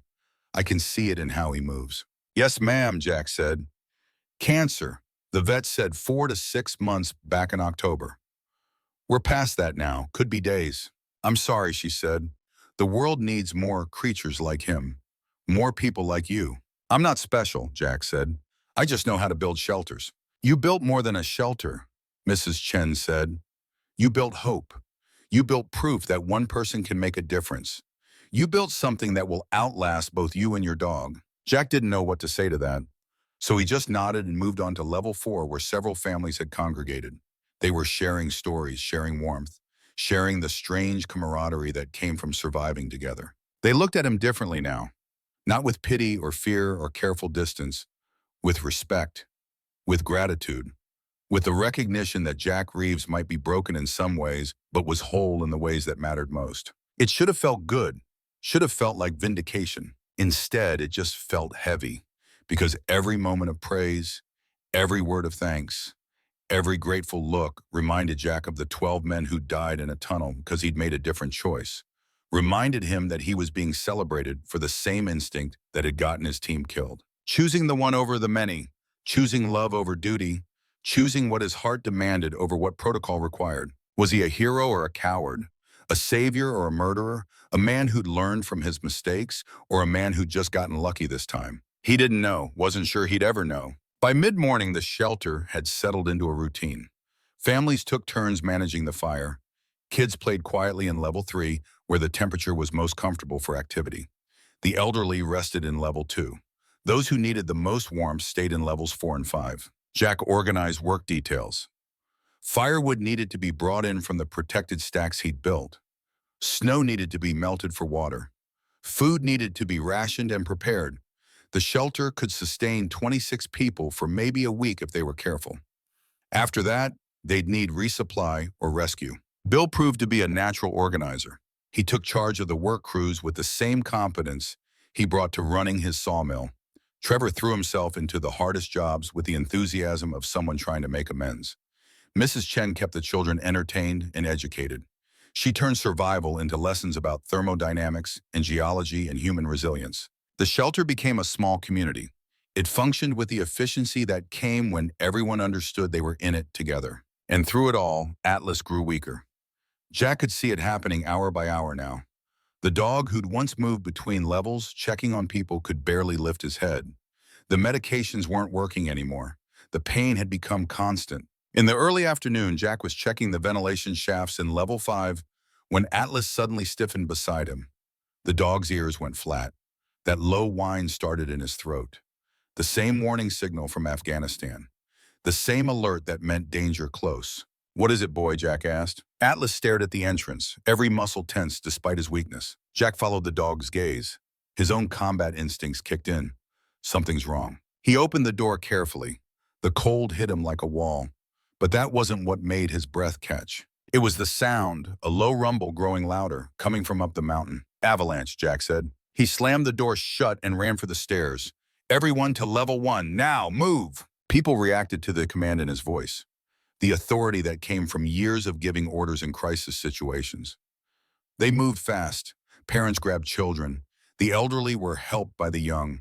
Everyone flowed down through the levels with surprising efficiency. Jack did a quick count.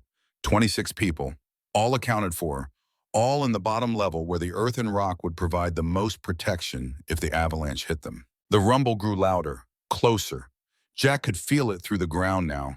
A vibration that made dust fall from the ceiling, that made the support beams creak. Atlas pressed against him. Jack wrapped an arm around the dog, holding him close. "It's okay, buddy," Jack said. "We built this thing solid. We built it to last." The avalanche hit 30 seconds later. The sound was like the end of the world. A roar so loud it hurt, so deep it felt like the mountain itself was screaming. The shelter shook. The walls trembled. Somewhere above them, tons of snow and ice and broken trees came cascading down the slope, burying everything in their path. Children cried. Adults prayed.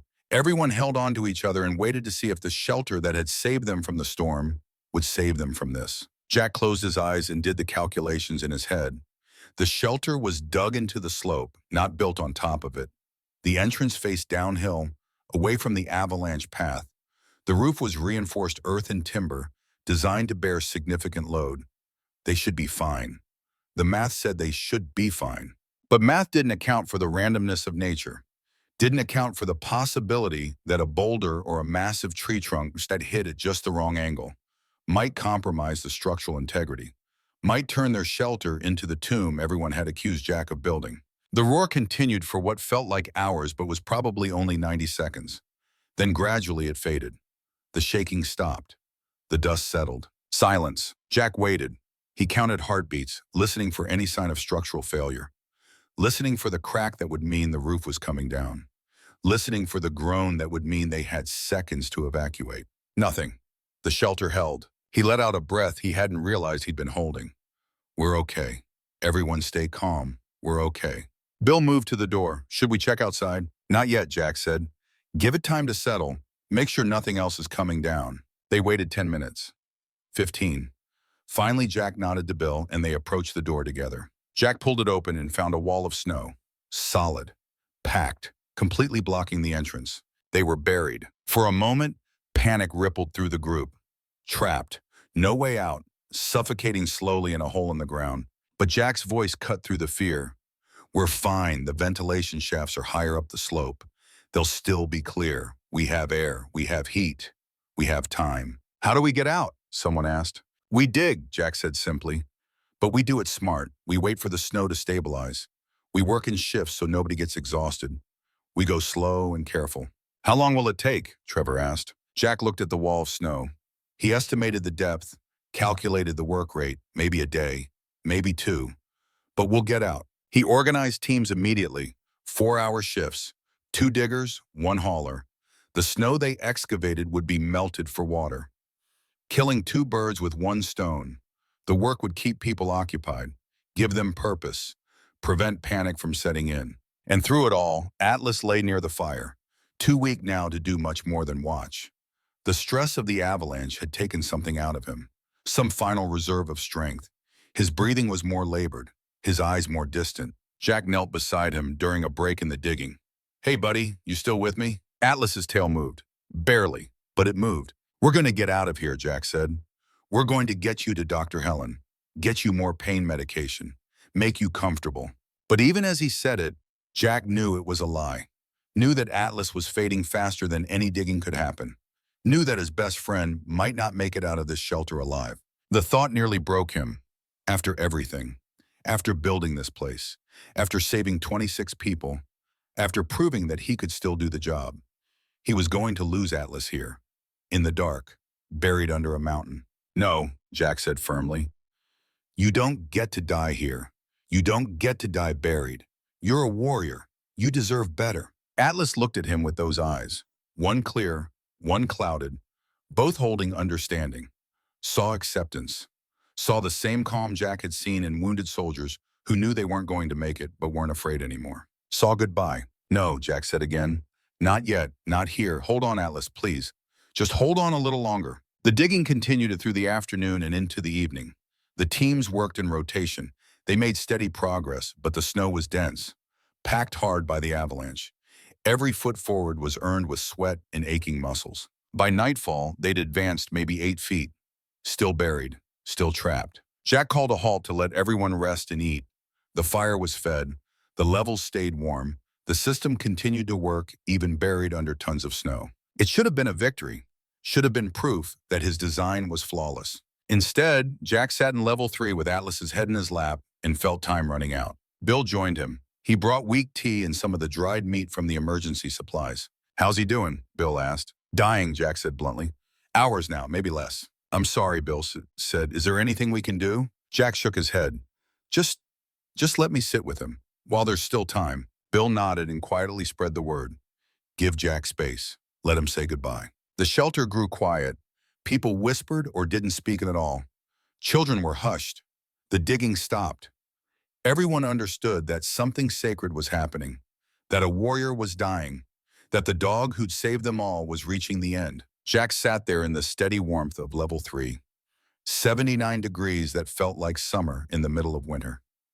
He held his best friend while the hours passed. He talked to Atlas, told him stories, reminded him of missions they'd run together, of dangers they'd survived, of moments when Atlas's instincts had been the only thing between their unit and disaster. Remember Helmand? Jack said quietly. Remember that compound where you wouldn't let us enter? You sat down in the doorway and wouldn't move. We thought you were being stubborn. Turned out there were 3 insurgents waiting inside with RPGs. You knew. You always knew. Atlas's breathing grew more labored, more shallow. Remember when we first met? Jack continued. You were 2 years old, fresh out of training. They paired us up and you looked at me like you were disappointed, like you'd been hoping for someone better. But you stuck with me anyway, gave me 8 years of service and 3 years of retirement, 11 years of being the best friend I ever had. The dog's eyes closed, open, closed again. I'm sorry I couldn't save you, Jack whispered. I'm sorry the one time it really mattered. The one time I needed to be able to fix something, I couldn't fix this. His voice broke. I'm sorry you're dying in a hole in the ground instead of running free somewhere. You deserve better. You deserve so much better than what I gave you. Atlas's tail moved one last time, slow, gentle, forgiving. And then his breathing changed, became irregular, became the breathing Jack had heard too many times on too many battlefields. The breathing that meant the end was coming fast now. Jack pulled Atlas close. He cradled the dog's head against his chest, felt the heartbeat that had been his companion for 11 years starting to slow. It's okay, buddy, Jack said through tears he couldn't stop anymore. It's okay to go. You did your job. You did it better than anyone. You saved 26 people. You saved me. You can rest now. Atlas took a breath, let it out, took another, weaker. Around them, the shelter was silent, 26 people holding their breath, witnessing the end of something they didn't fully understand but recognized as important. Bill had his arm around Sarah. Trevor had his head bowed. Mrs. Chen had tears running down her face. They'd all seen what Jack couldn't see, had all understood what he was too close to recognize. That Atlas hadn't just been a dog, had been the reason the shelter existed, had been the reason they were all alive, had been the bridge between a broken man and the world he'd stopped being able to understand. Atlas took one more breath. His eyes opened one last time, found Jack's face, held there with perfect clarity. Then the breath went out. The heartbeat stopped. The light in those eyes faded, and Jack held his best friend while the best part of himself died with him. He didn't cry out, didn't scream, didn't rail against the unfairness of it all. Just held Atlas and rocked slowly back and forth. Felt 11 years of surviving turn into the loneliness he'd been running from the whole time. Bill came over eventually, put a hand on Jack's shoulder, didn't say anything, didn't need to. After a long time, Jack gently laid Atlas down on the sleeping pad, covered him with the Marine Corps blanket the dog had slept on for 11 years, sat back and looked at the body that had carried so much loyalty and courage and absolute trust. He saved us all, Jack said quietly. Right at the end, he found the thermal core. He led me to the place this shelter could work. He found Mrs. Chen and her grandchildren in the storm. Every life in this shelter exists because Atlas knew things I couldn't see. He was a good dog, Bill said. He was the best of us, Jack corrected. He was everything I stopped being after Helmand. Loyal, brave, certain. He never doubted, never questioned, never looked back. He looked at Bill. I don't know how to do this without him. Yes, you do, Bill said. You keep going. You dig us out. You get us home. You build more shelters. You save more lives. You do the job. That's what he'd want. Jack looked around at all the faces watching him. 26 people alive because he'd listened to a dying dog. 26 people who wouldn't exist as more than statistics if Atlas hadn't led him to that geothermal core. Tomorrow, Jack said. Tomorrow we finish digging. Tomorrow we get out. Tonight, Bill said. Tonight we honor him. So they did. 26 people in a shelter buried under an avalanche held awake for a military working dog who'd saved them all. They told stories, shared memories of the brief time they'd known him. The children made a marker from wood, carved Atlas's name with careful letters. And Jack sat with his grief and his gratitude, with his absolute certainty that he'd just lost the only thing in the world that had made him want to keep living. But Atlas's last gift was this: 26 people who needed Jack to keep going, 26 reasons to finish the job, 26 lives that depended on him being strong enough to dig through the grief and get them home. So that's what he'd do. In the morning, he'd dig, he'd lead, he'd save them. Tonight, he'd let himself break. And tomorrow, he'd prove that even broken things could still do the work. Morning came without Atlas. Jack woke in level 3, surrounded by sleeping families. And for one disoriented moment, he reached for the warm body that should have been beside him. Found nothing. Remembered. Felt the loss hit him fresh, like a wound reopening. Atlas lay on the sleeping pad where Jack had left him, covered in the Marine Corps blanket, still and silent in death the way he'd never been in life. Jack sat beside him for a long time, one hand resting on the blanket, feeling the absence of breath, the absence of heartbeat, the absence of everything that had made Atlas more than just a dog. Bill Carver found him there an hour later. "Jack," Bill said gently, "we need to keep digging. We need to get everyone out." Jack nodded without looking up. "I know." He stood slowly, joints stiff from sleeping on the floor, and moved to wake the digging crews. His voice was flat when he spoke, emptied of everything except the mission. The job, the thing he could still do even when the reason for doing it was gone. They worked through the morning in shifts. 2 people digging, 1 hauling snow. The pile of excavated ice grew inside level 1, melting slowly near the fire, providing water they'd need for however long this took. Jack rotated between digging and checking on people, moving through the levels with mechanical efficiency, saying little, his face a mask that nobody questioned. By noon, they'd advanced another 6 feet, still not through, still buried. Trevor took a break from digging and approached Jack carefully, like approaching something wounded and unpredictable. "Mr. Reeves," he said, "I just wanted to say, I'm sorry about Atlas, about everything." Jack looked at him, the young man who'd mocked him, who'd made $8,000 turning his pain into entertainment, who was now alive because Jack had opened his door anyway. "You're going to do what you promised," Jack said. "Delete the video, post the truth, donate the money." "I will," Trevor said. "I swear. But I wanted to ask, when we get out, can I help with whatever comes next? I owe you. We all owe you." "You don't owe me anything," Jack said. "You want to help? Learn how to build these shelters. Teach other people. Make sure no one else has to die because they couldn't stay warm." Trevor nodded. "I'll do that, I promise." By mid-afternoon, they broke through. The last few feet of packed snow gave way to open air and blinding sunlight. Jack climbed out first, blinking in the brightness, and saw the scope of what the avalanche had done. The entire upper slope had come down. Trees were shattered like matchsticks. Boulders the size of cars had been carried hundreds of feet. The shelter entrance was buried under 12 feet of compacted snow, and if Jack hadn't built the structure the way he had, dug it into the slope instead of on top of it, they'd all be dead. Atlas knew, Jack thought.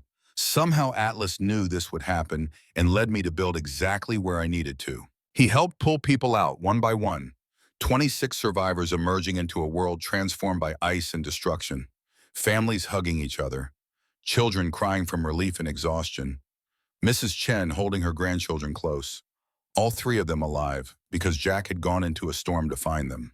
Bill Carver was the last one out. He stood beside Jack, looking at the avalanche debris, then back at the shelter entrance that was barely visible under the snow. "You saved us twice," Bill said.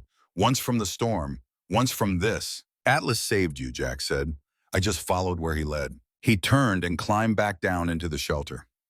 Went to level 3, gathered Atlas's body in the Marine Corps blanket, and carried him up into the daylight. The dog weighed almost nothing now, all muscle and bone wasted away by the cancer. But Jack held him like he was carrying something infinitely precious. Which he was. 26 people stood in silence as Jack emerged with his dog. Some of the children were crying. Mrs. Chen had her hands clasped like she was praying. Bill Carver took off his hat. "We're going to bury him," Jack said, "on the ridge, where he found the thermal core, where this all started." "We'll help," Bill said. They did. Despite their exhaustion, despite the cold, despite everything they'd been through, 26 people helped Jack dig a grave in the frozen ground on the ridge above the shelter. It took 3 hours. Nobody complained, nobody left. When it was done, Jack laid Atlas in the earth, still wrapped in the Marine Corps blanket. For a long moment, he couldn't move, couldn't let go, couldn't accept that this was real. Then Bill's hand on his shoulder. Then Sarah Carver stepping forward with the wooden marker the children had made, Atlas's name carved carefully into salvaged timber. Then Reverend Thomas Gray, who'd somehow made it up the mountain on snowshoes, stepping forward to speak. "I didn't know Atlas long," Thomas said, his voice carrying in the cold air. "But I know what he meant to Jack, what he meant to all of you. This dog found a place no one else could find. Led a broken man to build something impossible. Saved 26 lives by simply knowing things we couldn't see." He paused. "In my faith, we talk about grace, about unearned mercy, about being saved by something we didn't deserve.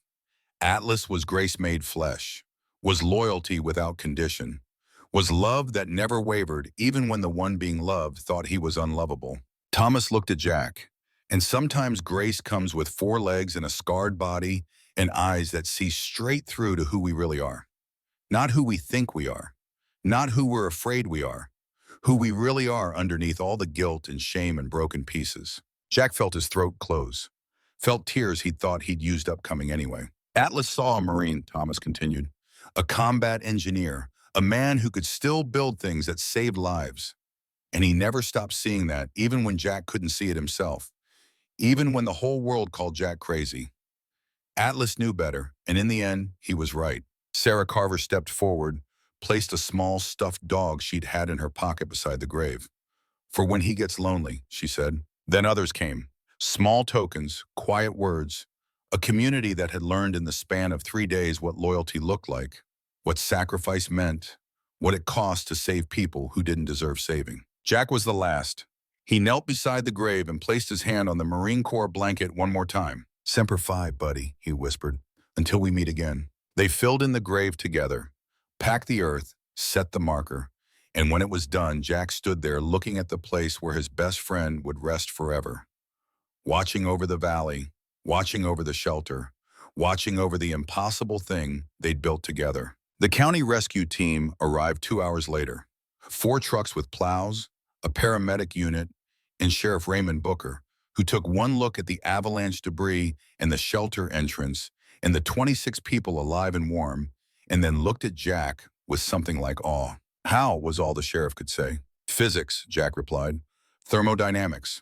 And a dog who was smarter than all of us. They evacuated everyone down to the valley over the next 4 hours. Families reunited, medical checks performed, the full scope of the storm's devastation becoming clear. 14 people dead across Bitterroot Valley, hundreds of homes damaged, millions in infrastructure destroyed, and 26 people alive because a crazy veteran had built a shelter everyone mocked. Jack was the last to leave the ridge. He stood at Atlas's grave as the sun set, watching the smoke from 14 emergency shelters rising across the valley where county workers were setting up warming stations, and he felt something he hadn't felt in 11 years. Not quite peace, not quite redemption, but something close, something that felt like maybe the ledger was starting to balance after all. Sheriff Booker approached him as twilight fell. Jack, he said, we need to talk about what you built, about what happens next. What happens next is I go home, Jack said. Bury my dog properly when the ground thaws. Try to figure out how to live without him. Booker shook his head. The county engineers are going to want to study your shelter. The state's going to want to replicate it. Hell, son, you just proved that geothermal shelters can save lives in extreme weather. You're going to be famous, whether you want to be or not. I don't want to be famous, Jack said. I know, Booker said. But I also know you've got skills this valley needs, this state needs, and I know something else. What? The truth about what happened in Helmand Province. About why you chose your dog over your team. Jack went very still. What do you know about that? Booker pulled out a folder from his jacket. I was military police. 20 years. When you moved here, I did my due diligence. Looked into your record. Found the inquiry report. And I found something else. Something that wasn't in the official file. He handed Jack the folder. Jack opened it with hands that shook slightly. Inside were photographs, structural analysis reports, engineering surveys, all stamped classified, all dated 3 months after the tunnel collapse, all concluding the same thing. The tunnel had been unstable for weeks before the collapse. Multiple engineers had flagged it, recommended evacuation, been overruled by command because the tactical position was too valuable to abandon. Jack stared at the reports, voice barely working. I didn't know, they never told me. No, Booker said, they didn't. Because if they admitted the tunnel was a known risk, they'd have to admit the collapse was preventable. That 12 men died because someone higher up the chain made a bad call. Easier to blame the sergeant who chose his dog. Easier to call it PTSD and poor judgment than admit systemic failure. Jack's hands tightened on the folder. So Atlas was right. He knew the tunnel was unsafe. Dogs always know, Booker said. He was trying to tell you for 3 days. And when it came down, you had maybe 10 seconds to make a choice. Save the dog who'd been warning you, or run into a tunnel you knew was unstable to try to save men who were already trapped. Jack felt something crack open in his chest, something he'd been holding closed for 11 years. I'm not a coward, he said. No, Booker said. You're not. You're a combat engineer who read the situation correctly and made the call that saved the one life you could save. The inquiry was wrong. The discharge was wrong. And every person who called you a coward or a failure or broken was wrong. He paused. Including you. Jack looked at the reports again. Looked at the evidence that Atlas had been right all along. That trusting his dog had been the correct choice. That 11 years of guilt had been built on a lie. Why tell me now, Jack asked. Because you just saved 26 lives, Booker said. Because you proved you're still a Marine, still an engineer, still someone who builds things that matter. And because you deserve to know that the choice you made in that tunnel, the choice to save Atlas, wasn't wrong, was exactly what a good combat engineer should do when faced with an impossible situation and a dog who knows more than the sensors. Jack closed the folder, looked at Atlas's grave, felt tears come again, but didn't try to stop them. He knew, Jack whispered. All along he knew. And he led me here, led me to build this, led me to save these people. Like he was trying to prove that I made the right choice. Maybe he was, Booker said. Or maybe he was just being a dog. Loyal to the end, trusting you even when you didn't trust yourself. They stood in silence as full dark fell. Below them, Bitterroot Valley sparkled with generator lights and the warm glow of the emergency shelters being set up. Above them, stars began to emerge, cold and distant and eternal. What do I do now? Jack asked. Now, Booker said. Now you let the engineers study your shelter. You help build more. You teach people how to survive when winter tries to kill them.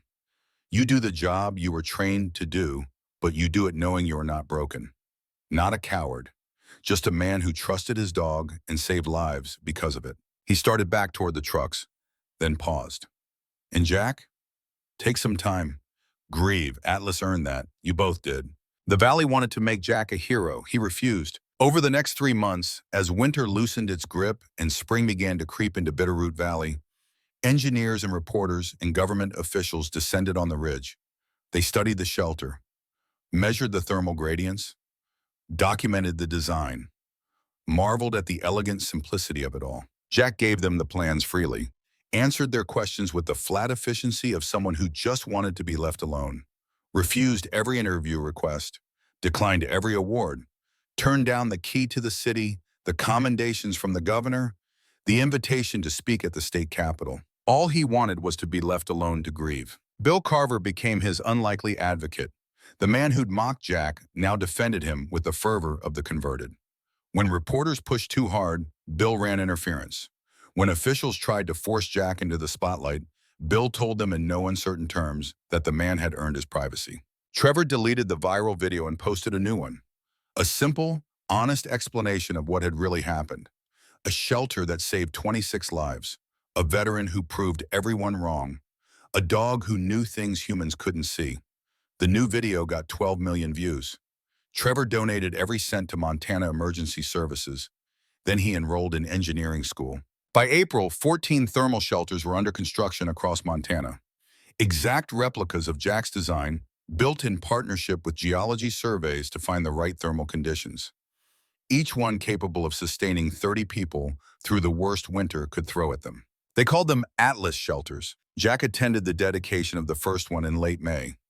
Sarah Carver cut the ribbon. The plaque read, "In memory of Atlas, K943, military working dog, who found warmth in the cold and showed us the way." Jack stood in the back of the crowd, trying to be invisible, but when Sarah saw him, she ran over and hugged him tight. "He would have been so proud," she said. "He was just doing his job," Jack replied. "Same as me." But his voice cracked on the words, and Sarah held on tighter. By summer, Jack had returned to his cabin. He kept the shelter on the ridge maintained, but rarely went there. Too many memories. Too many ghosts. He took contract work, helping design the new Atlas shelters, but he worked remotely, sending plans and specifications, avoiding the public attention. Reverend Thomas visited once a week. They'd sit on Jack's porch, watching the valley, not talking much. That was fine. Jack had never been much for talking anyway. On a warm evening in August, Dr. Helen stopped by with a package. "This came for you," she said, "from the Department of Defense." Jack opened it reluctantly. Inside was a medal, the Dickin Medal, the highest honor for military animals, awarded posthumously to Atlas for conspicuous gallantry and devotion to duty. There was also a letter. Jack read it twice, throat tight. It was from the Marine Corps, an official acknowledgement that the Helmand Province inquiry had been reviewed. That new evidence had come to light, that First Sergeant Jackson Reeves had acted appropriately given the known structural instability of the shelter, that his military record was being amended to reflect commendation rather than failure, that his discharge was being upgraded to honorable with full recognition of service. They got it wrong, Helen said softly. They finally admitted they got it wrong. Jack looked at the letter, looked at the medal, looked at the official recognition that he wasn't a coward, wasn't a failure, had made the right call in an impossible situation. It doesn't bring him back, Jack said. No, Helen agreed, but maybe it lets you move forward. Jack didn't answer, just sat there holding the medal meant for a dog who died believing his handler was worth saving. Fall came. The first snow fell in October, exactly 1 year after Dr. Helen's diagnosis. Jack stood at Atlas's grave on the anniversary, watching the valley below where smoke rose from chimneys, and the Atlas shelter stood ready and empty, waiting for the next storm. Bill and Sarah joined him, then Trevor, then Mrs. Chen and her grandchildren, then others from that night until all 26 survivors stood on the ridge in the falling snow. Nobody said anything. They just stood together, remembering. Finally, Sarah stepped forward and placed a new carved marker beside the original. This one read, "He saved 26 lives. He saved his best friend.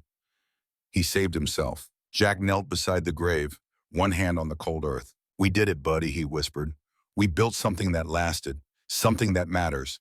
And they finally know the truth, that you were right, that you were always right." The snow fell harder. The group began to disperse, heading down the mountain before the weather turned. Jack stayed until he was alone, the way he'd been alone for 11 years. But somehow it felt different now. He wasn't running anymore, wasn't hiding, was just a man standing at his dog's grave, holding a medal he'd never wanted but that Atlas had earned 100 times over. "I miss you," Jack said, "every day, every hour. But I'm going to keep doing the work, keep building shelters, keep saving lives, because that's what you'd want.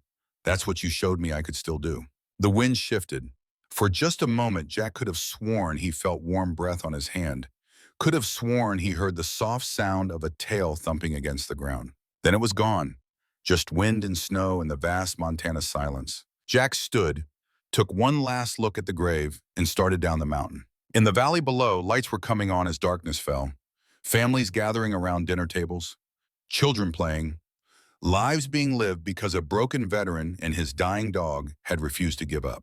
26 people in one storm, hundreds more in the storms to come, saved by the shelters they'd inspired. And one Marine, finally at peace with the choice he'd made in a tunnel 11 years ago, finally understanding that sometimes love was the right answer, even when duty said otherwise. The snow fell, the valley endured, and on a ridge above Bitterroot, Montana, a military working dog rested in the earth he'd known how to read better than any human, watching over the impossible thing he and his handler had built together. A legacy of warmth in the endless cold, a testament to loyalty that never wavered, a reminder that broken things could still build, could still save, could still matter. Jack reached his cabin as full dark fell.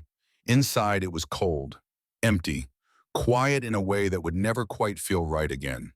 But on his desk sat the plans for Atlas Shelter Number 15, requested by a small town in Wyoming. And beside them, the Dickin medal that proved Atlas had been a hero, even if the dog had never needed the proof. Jack lit the fire, made coffee, spread out the plans, and he got to work. Because that's what Atlas would have wanted. That's what the job required. That's what broken Marines did when they finally understood they weren't broken after all.